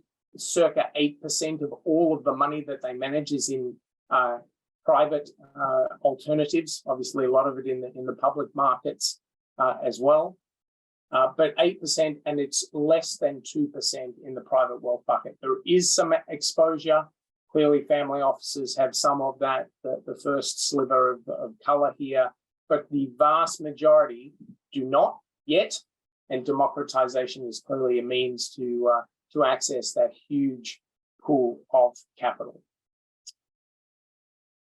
But there's a big however, which is the vast majority of those investors, whether they're high net worth or mass affluent, basically get advised and have different distribution channels than institutions. Institutions can go direct. They can go direct to KKR, Blackstone, Carlyle, you name it, and invest directly into those funds. But the vast majority of the segment we just referenced are in front of a financial advisor, the big private banks and so-called wirehouses in the US. So they tend to be the Morgan Stanleys, UBSs of the world, and financial advisors of all flavors. And there are thousands of those financial advisors advising high net worth, top-end mass affluent and very high net worth individuals. That is where the big theme of distribution also kicks in. Because while there are pure play digital channels being formed rapidly and scaling successfully in 2 flavors, which I'll show in a second, there's the pure tokenized delivery mechanisms and ADDX, for instance, in Asia, and non-tokenized so-called digital channels like an iCapital, Moonfair, Titan Bay, etc. They have to try and bring an audience to them for tokenized offers. Vast majority of the wealth that we're talking about, the private capital funds wanting to access, sitting in front of other advisors in many forms. And this just shows the scale of that. So on the left-hand side here, 55% of the US AUM of investors with more than $5 million of assets are being advised by wirehouses, which is Morgan Stanley, UBS, etc., private banks, and then the financial advisors. So that's where there is a distribution requirement for the private capital world to get to, and I think tokenized sort of propositions also need to be considerate of plugging into that distribution or set of distribution channels, because they're so significant. And many, many, many of the high net worth investors that are being targeted will refer and defer in many instances to an advisor before they obviously write a check into a slightly new to them asset class in the form of private equity and alternatives. When we talk to sort of both the investor and advisor groups themselves and retail investors, there are a bunch of current barriers and issues that sort of just need to be addressed to really realize the full potential of tokenized distribution. When you talk to the investors and advisors, they are citing illiquidity of private capital. That's the nature of the asset classes, in many instances, locked up for 10 years and the like. But clearly, tokenization starts to present a solution for earlier liquidity, if needed, on those investments.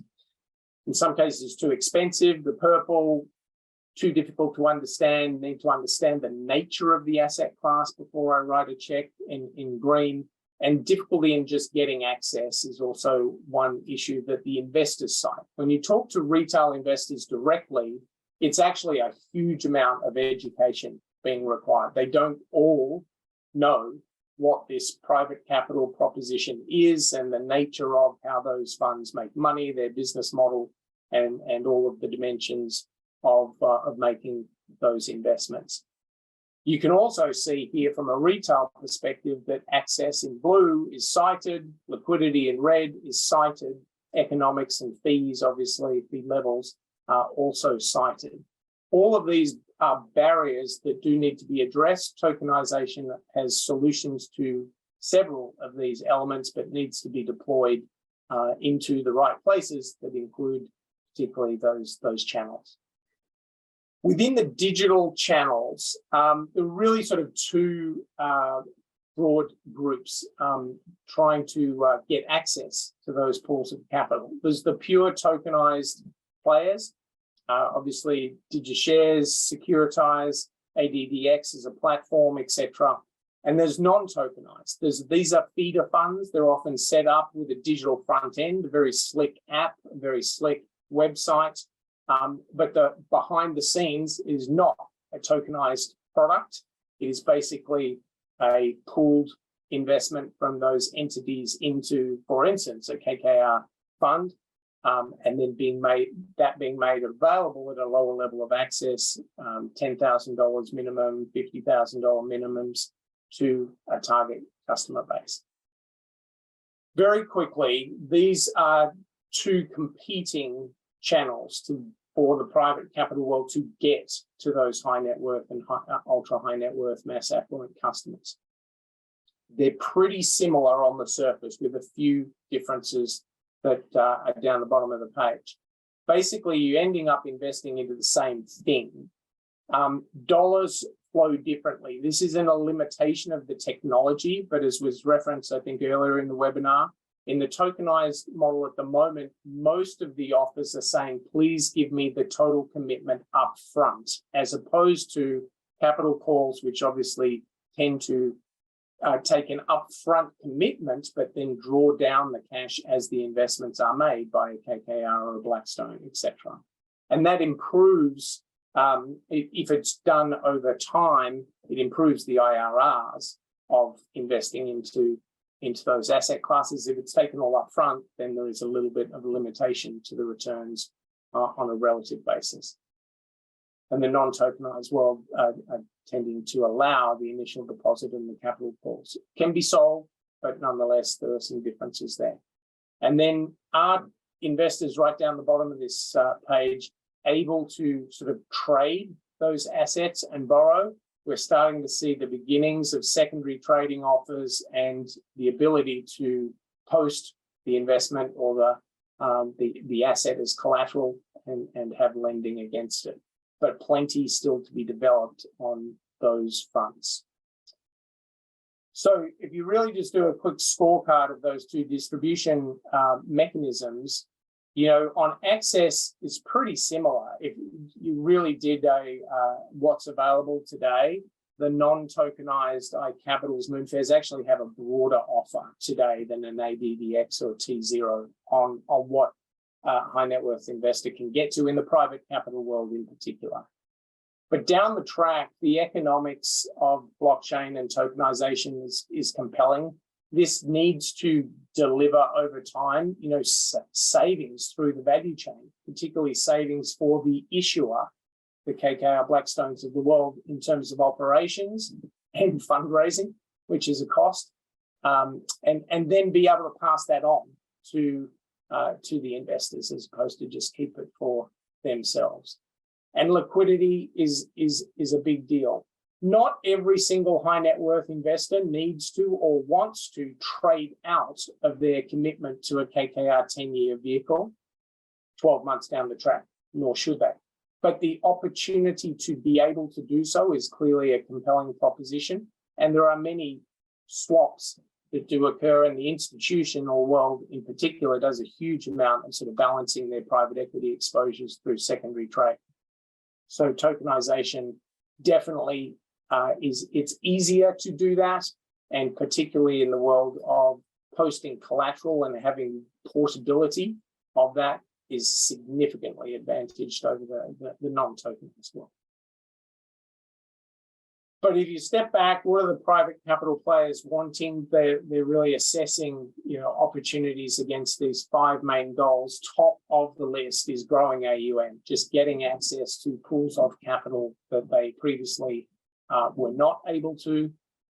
Any part of that 120, 130, 140 trillion dollars of private wealth. They want to make sure that the experience is still a positive one. They would like secondary liquidity with some watch-outs around what that means for the value of those funds, and data tracking, and then back office savings. And that's a little bit of the rank ordering from customer saving to back office, but top of the list is the growing of the AUM. So distribution matters an enormous amount. So for the tokenized sort of ecosystem to reach its full potential, there are a couple of strategic areas of focus. And the first in the purple here is to establish pipes, establish the distribution channels that actually get to the target audience. There is clearly a pure play, a direct only channel, but as mentioned, there's lots of intermediaries, the private banks, the wirehouses, and the many financial advisors are way up the top of that list. And so wiring the ecosystem in to enable tokenized offerings to be made available, often with a bit of advice on the front end of it, is going to be hugely important, we think, to the success of the tokenized players and the clients that they are serving in the form of the private capital asset owners in the first instance. And then obviously there's the ongoing push around everyone getting familiar with tokenized custody and workflows, the development and deepening of those secondary trading and lending markets, as mentioned. Do think in blue, in due course, there needs to be the empirical delivery of cost and efficiency savings through the value chain for the clients versus the current modes of operation. And regulation clearly matters. It's super hot topic. And, while one would hope that the SEC doesn't get confused about tokenized real world assets versus other tokenized securities, nonetheless, there's definitely a need to ensure that there's no silly mistakes made by the regulators, and clarity continues to be provided for the industry and supportive of such for the tokenized ecosystem. So, Tom, with that, I will hand the mic back to you for any questions. It's brilliant, Andrew. Thanks very much. Well, the question which actually jumped up to me when you were showing the investment advisor perspective and it's the retail investors. Have you seen any kind of changes in those percentages and in terms of kind of the education and access? And probably asking you to remember some stats from the last 4 years and quickly give me a calculation. But I was wondering if you've seen any changes there. Yeah, look, anecdotally, as opposed to there's a sort of an empirical time-tracked version, but we are starting to see, I would say, the beginnings of understanding in many of those advisor intermediated channels around digital assets and tokenization. Plenty still to do. Like the traditional financial advisor to characterize one would be a 55-year-old plus wealth advisor, been doing it for 30 years with the classic 60-40 portfolio and maybe a little bit of tweaking around that. So their general understanding of the world of digital assets is generally poor. Okay. But is that slowly coming with time? And, as many have mentioned, Colin mentioned, just greater awareness around this theme of tokenized real world assets, that this is not just, crypto mumbo jumbo, but more fundamental offerings and alternatives for their client base, properties, very, substantial blue chip names in the world of private capital. It's starting to improve. Plenty still to do, but improving. Brilliant. Thanks very much for that. So yeah, if we invite all the speakers back on, have a bit of a Q&A, and I guess if I get you, Andrew, to kind of tackle the first question as your as was the people arriving, is quite a broad one. Just kick off of kind of what do you believe are the main benefits for institutions to use tokenization, and then we can encourage everyone else to chip in as and when, and if you just raise your hands, you can do it digitally or you can do it physically. I'll leave it up to you. But yeah, Andrew, if you could kind of kick us off.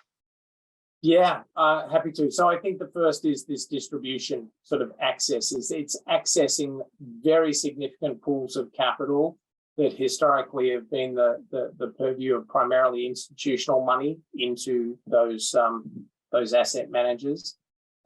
There is a second benefit on efficiency. Once all of the smart contract logic is really wired up, there are benefits through the back end of their operations. For instance, whenever there's a distribution out of KKR's healthcare fund that is due because they've just sold an individual asset, all of that can just be automated and immediately arrive in the token holders' like wallets, instant settlement. When that really gets wired up, it will be super exciting. A little way to go before that's fully automated. And then, as mentioned, I think it's mostly a benefit to the investors, is this secondary trading and the ability to have investors get lending against assets that are owned. So that'd be the big three. Need to get other folks' thoughts on that. Sure. And Colin, you had your hand up. I'll just cut to you briefly. I did, yeah. I would highlight the last point that Andrew made, the idea that a long-term institutional investor can borrow against a position. For instance, if you saw a high probability short-term trading opportunity, what institutional DeFi would allow you to do is to leverage the position you have in illiquid investment to take advantage of that. So it creates a lot of flexibility for which there was not really a prior solution. I think that's one of the critical elements of this, in addition to the efficiencies created in the liquidity by tokenization. Like, that's something for which there was not really a prior solution that was in any way effective. So I think that's a really cool aspect of this. It's just my 2 cents. Yeah, I'll add on to Colin's point there, where taking out a loan against a position that you already have, and then on top of that, maybe not even needing to speak to a human being to do that now. So with tokenization, with smart contracts, with the ability to automate a lot of this, a lot of capital markets still involves people on a sales desk calling one another and saying, hey, do you want to do this? Yes, let's agree to do this. But with something like an institutional DeFi capital pool, I could just have the asset in there, and then just based on the rules of that protocol, I can do X, Y, or Z. And so being able to automate a lot of this stuff is what I think is really exciting. Brilliant, Graeme. I'll quickly push it on to, and it's actually just to say to everybody watching, if you've got any questions, stick them in the chat or in the Q&A at the bottom, and we'll get them answered. We've got just over 20 minutes left of the webinar, and it kind of zooming out a bit more widely. I mean, do we see institutions from the US, Europe, and Asia equally interested in tokenization, or has anyone got a view in terms of a particular area seemingly being a bit more down the road, let's say, or more open to it? Niklas, we'll go to you. Yeah, I mean, I can mostly speak obviously from our perspective, since I think we're contacted in a very early phase, those projects, you know, when you develop ideas. What we've seen that even within Europe, there are strong differences between the different countries because of regulation. So we saw now, obviously, in Switzerland, it's quite favorable. In Germany, you have the EWPG, so Electronic Wertpapiergesetz. I think it's I don't really know how to translate it, but basically, this is also the law that's leveraged by Siemens that just announced the launch of the digital bond. I think there's another favorable law somewhere in Luxembourg where it basically allows a bank to be a central account keeper instead of a central security depository to do the issuance and the custody of the tokenized assets. Everywhere else in Europe, it's still very difficult because you don't have regulatory clarity. And now we're talking about institutional type of tokenization. No regulated institution will go into the space if the regulation is not clear. They just can't allow it. They will not do it. So I do think that regulation is still the biggest hurdle overall, or not the hurdle, but I think something that slows down adoption at this point. Brilliant. Yeah, Anthony, over to you. Yeah, I think that the demand is international, right? We're working across the industry in many jurisdictions. You see a lot of activity in Europe, the US, in Asia, more centered out of Singapore. But to the point, it is regulatory clarity is key. And so I think the way that demand is being serviced will depend on how quickly and clearly that comes. It's notable that the US is a very complicated regulatory environment, both at a national and at a state level. And I think ultimately that's going to start to hold things back for them. There's been a lot of announcements recently in the UK. The UK has taken a very proactive stance, I think, understanding that financial services is more than 8% of our GDP. We're the 6th largest economy in the world. So the UK's got quite a big stake in getting this right. So it's making a lot of the right noises. So I think that the regulation is really the first and foremost issue to being able to have that demand serviced. Can I just make an observation on that? Sure. It goes back to the point about legacy markets, and where the legacy tech is strong and where you have fundamental needs still in the marketplace. I mean, when I think of the conversation about why are we looking to use a blockchain in the US and the European markets, well, we can improve custody, we can lower security, efficiency. It's rendering more efficient something that's already quite efficient. But once you get out into Brazil or Thailand or Chile, etc., you're seeing marketplace looking at blockchain for different purposes. Can it be a vaulting technology for them? Can they actually serve bigger purposes and bigger end purposes with it? Then, I'm not saying efficiency and security and transparency are not great, but further democratization of the US and the European markets are wonderful, and there's a lot of money to be made in doing that. But when I'm thinking, if you're talking of environments, the question was the institutional market appetite. You're going to find the Brazilian institutional marketplace is actually very, very intrigued, and they're looking at this kind of stuff. The Thai market have been issuing digital bonds locally. The Chilean exchange has been looking at creating a whole framework in the local market for the issuance of digital products.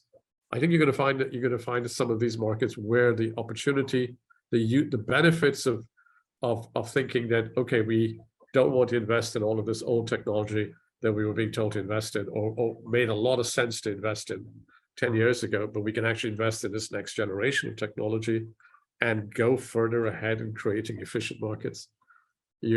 I think outside the major marketplaces, there's a lot more to be gained.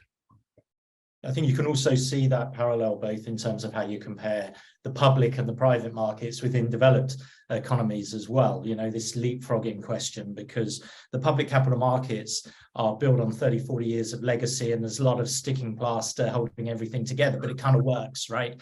And applying this technology to optimize that is very appealing, but it's immensely complex and it's going to take a long time. The private markets are offline, it's greenfield.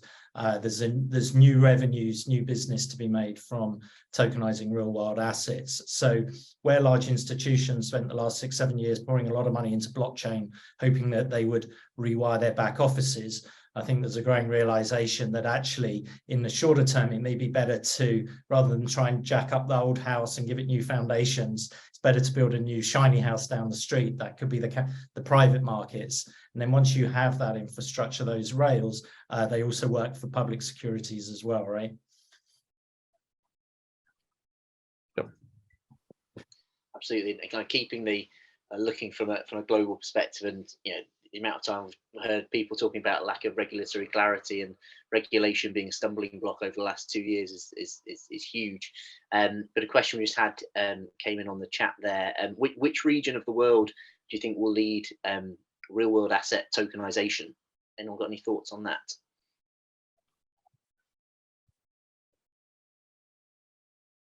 Which region of the world? If I could venture to say, look, I think the opportunity for tokenization of capital raising, someone made the point about the private markets. The private market, absolutely spot on point, because the private markets allows us to it's inefficient, it's massive, it's you know, data that is less transparent. All the things that blockchain promises to solve, you can see them galore. The capital raising needs in most, you know, what I would say are the place, Latin America, Asia. Asia's clearly got the robust economies that are taking off, and the scale of capital raising that is being done in private markets there are enormous. So I would say that if you could find a way to use blockchain to help raise capital, which is the point I threw out there as a use case, that you have, and you can show that it actually has those benefits reasonably quickly, you will find that the pickup will be in those markets where the need to raise capital is most urgent and most expensive, and they're facing, and that's Asia, where you've got the development momentum, so you've got pretty sound cases. Latin America, Africa, where you've got a little bit more work to mobilize the information that is needed to support the cases. But if there's an opportunity to be raising capital, smaller bits of capital, via an efficient mechanism like this, because capital raising gets very inefficient as you get in the current models, as you get to smaller and smaller pieces of capital. And the blockchain is saying, look, we don't really care what the size of it, we can create the framework to address it. Then I think Africa has got a lot of assets, a lot of capital raising needs. I trade back, final point I'd leave is this ESG thing. Look, Brazil announced that it has to do $1 trillion of capital raising to finance its economy to being net zero by 2030, 2035, $1 trillion. India's got about 1.3. Most of that is going to come out of smaller companies raising that capital. How do we finance that? You've got massive amounts of global capital sitting there saying, I need to see not greenwashed ESG product, but a real product. And you've got the elements in play here for a global marketplace for financing the world on the ESG game, and blockchain could be the solution.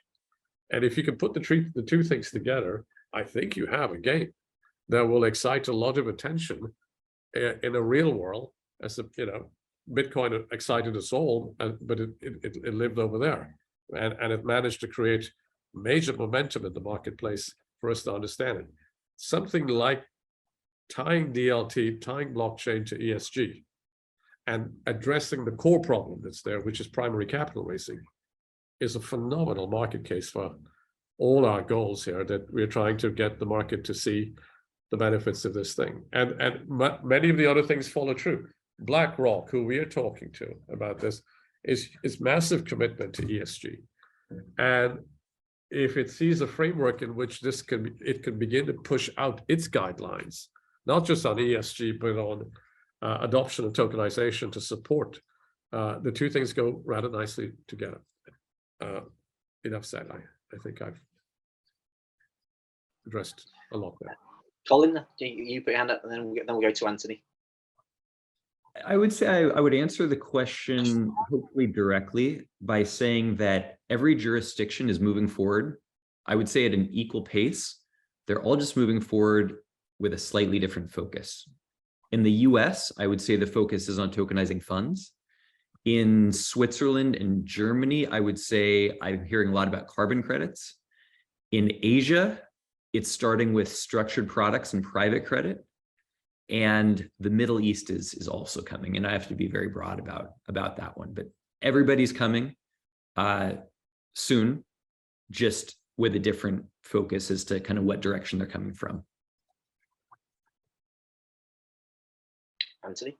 Yeah, I was just going to add, and the supply and the demand may well be in different jurisdictions, right? We think about it within a jurisdiction, but to the point about, you know, primary capital raising out of Africa or out of Asia and being able to distribute that to high net worth in Europe and the US in the context where they have the digital evidence, the data, the timely valuations, etc., to give them the confidence that they understand the asset well enough to invest in it. But I think the international dimension is important, because if you can unlock that, then you're not, again, constrained to saying, we're going to sell Miami real estate to Florida residents, right? You want to be able to distribute these assets to high net worth investors globally, whilst being compliant with regulation cross jurisdiction. But I think that's key. Yeah, I'll add to Anthony's point there, where we're seeing the same thing in terms of cross jurisdiction, where there's a company, Red Swan, which is actually a DigiShares client that I'm on the advisory board of, where they're tokenizing this high quality US real estate. And, you know, their initial thesis was great. You know, we can offer it to accredited investors in the US. But, you know, accredited investors in the US already have access to high quality US real estate. You know, they can buy a REIT, they can buy various other instruments, or they can just buy real estate directly. And so what they're noticing is in emerging markets, Vietnam, Nigeria, a few of these other places, that's where investors have a huge demand for this asset class. And tokenization is one way where you can program and automate a lot of the compliance functionality, so they can be compliant and do these kinds of cross-jurisdiction offerings, while giving these investors in emerging markets access to the assets that they really want, that they've never had before. While we've got your ear there, Graeme, a question just came in on, could you clarify how Polymesh operates on top of Polygon / Ethereum? So it does not. So Polymesh is its own layer 1 blockchain. So Polymesh is similar to, you know, Ethereum or Solana or Tezos or Algorand or Hashgraph or any of these other blockchains. So it's a layer 1 blockchain. It's not on top of any blockchain. Excellent. Thanks for clearing that one up straight away. Everyone talking about, you know, regulatory clarity, etc., etc. And how does everyone ensure that you keep regulatory clarity in the jurisdictions you operate in?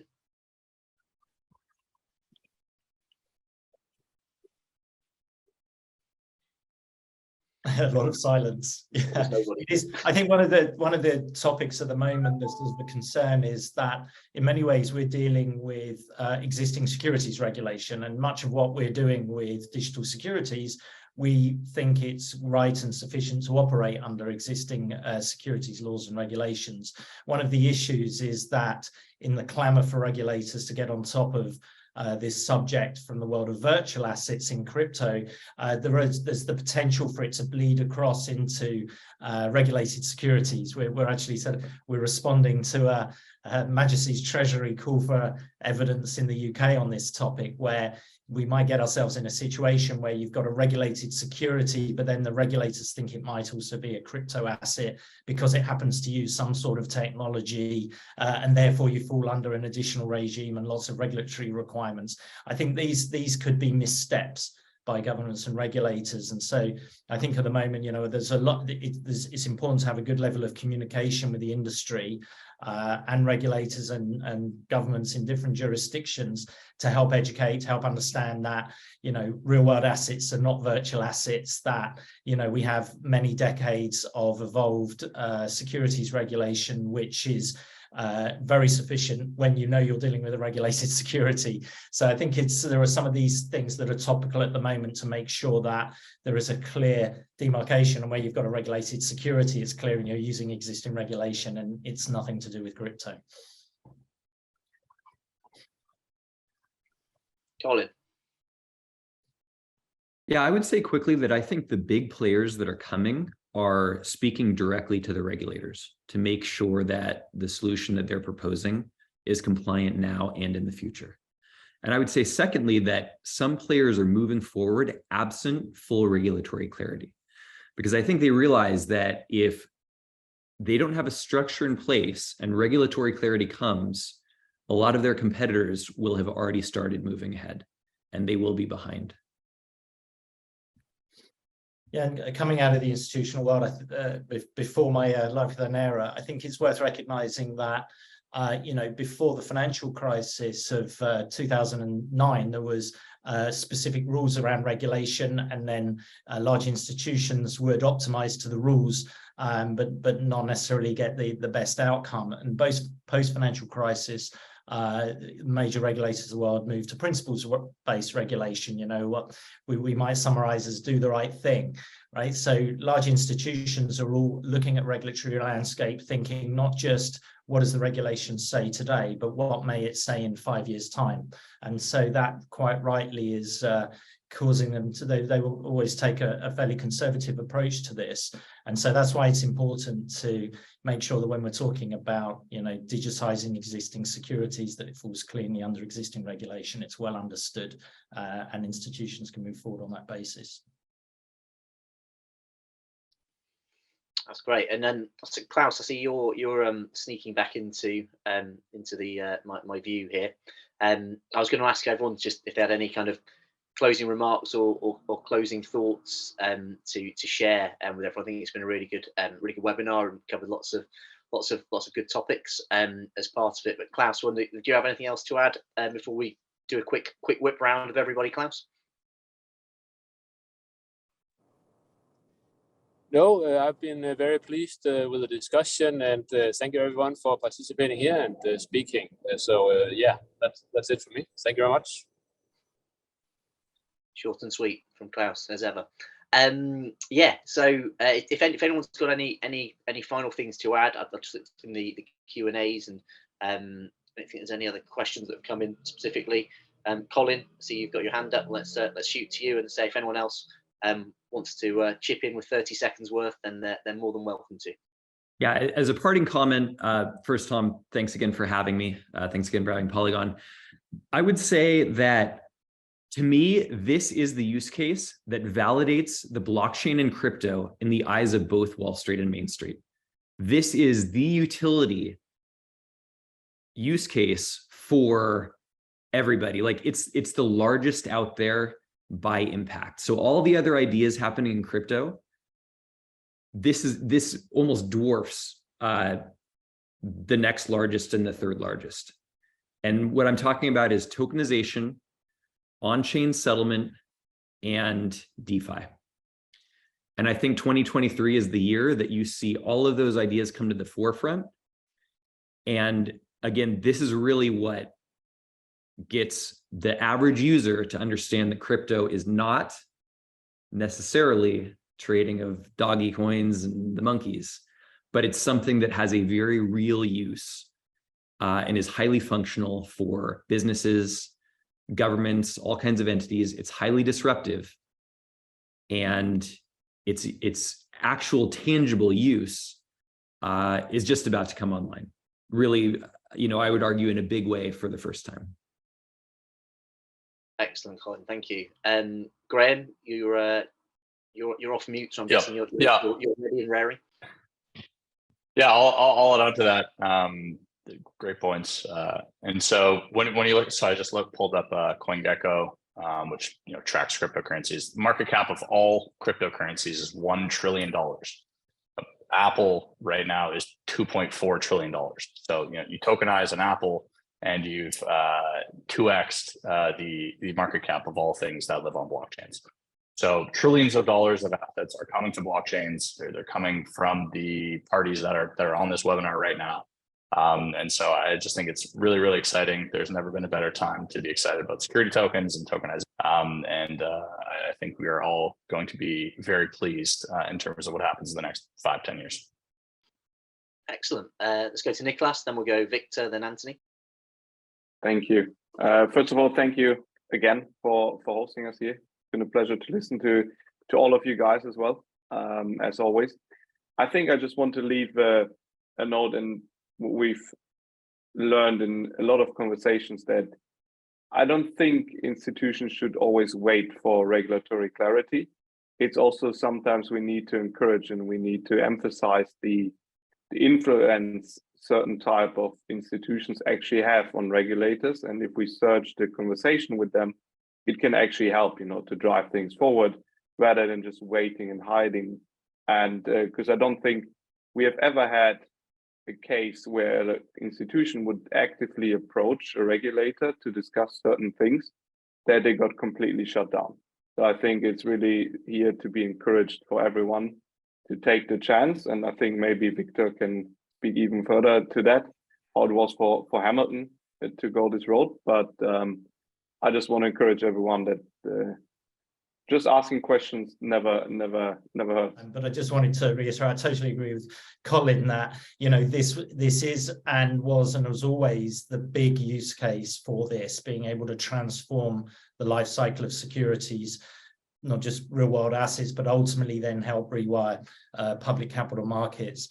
If you forgive me the trite analogy I've been known to use before, when the world in the 90s worked out how to digitize music, disruption was afoot when people could stream this no longer just on a CD. And you saw the emergence of Napster with peer-to-peer streaming, which maybe I feel is a little bit analogous to what's been happening in the world of crypto. And what we're building here together with this potential to digitize this massive industry ultimately is what one might see emerge as Spotify, right? Yeah, maybe just to build on Colin's point as well, I think that tokenization is an incredible use case for rewiring the global financial system for all the benefits alluded to. I think the big theme about the technology, which is incredible, is still this distribution is going to matter a lot, because if everyone on this call believes that the opportunity is there, it's still got to get to the masses. It's got to get to all of the, the investing customers, particularly as we're talking about real world assets, private capital assets, as well as in due course, every asset under the sun. And I think that's just incumbent on sort of the ecosystem, therefore, to work quite directly with some of the traditional players, distribution, advisory channels, in order to help them provide this technology and the associated products to their customers. So that's something I think incumbent on this ecosystem to think through and really make distribution happen in order to get to the markets we're targeting. Brilliant. And Vinod, if you have any final words, I've seen in the Q&A you've been described as having an inspiring vision, so leave the final words to you. You're on mute.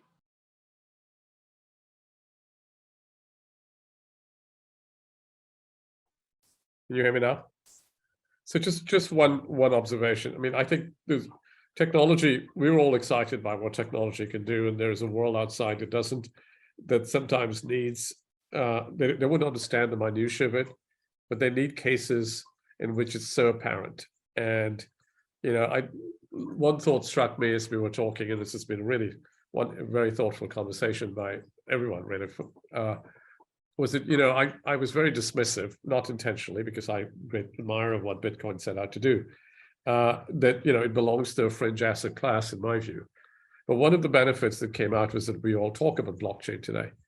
And as I look at what governments are setting out to do in digitizing the national currencies, this is potentially very far-reaching, because it will push a lot of mainstream frameworks, the environment to support payments around using if US dollar is digitized.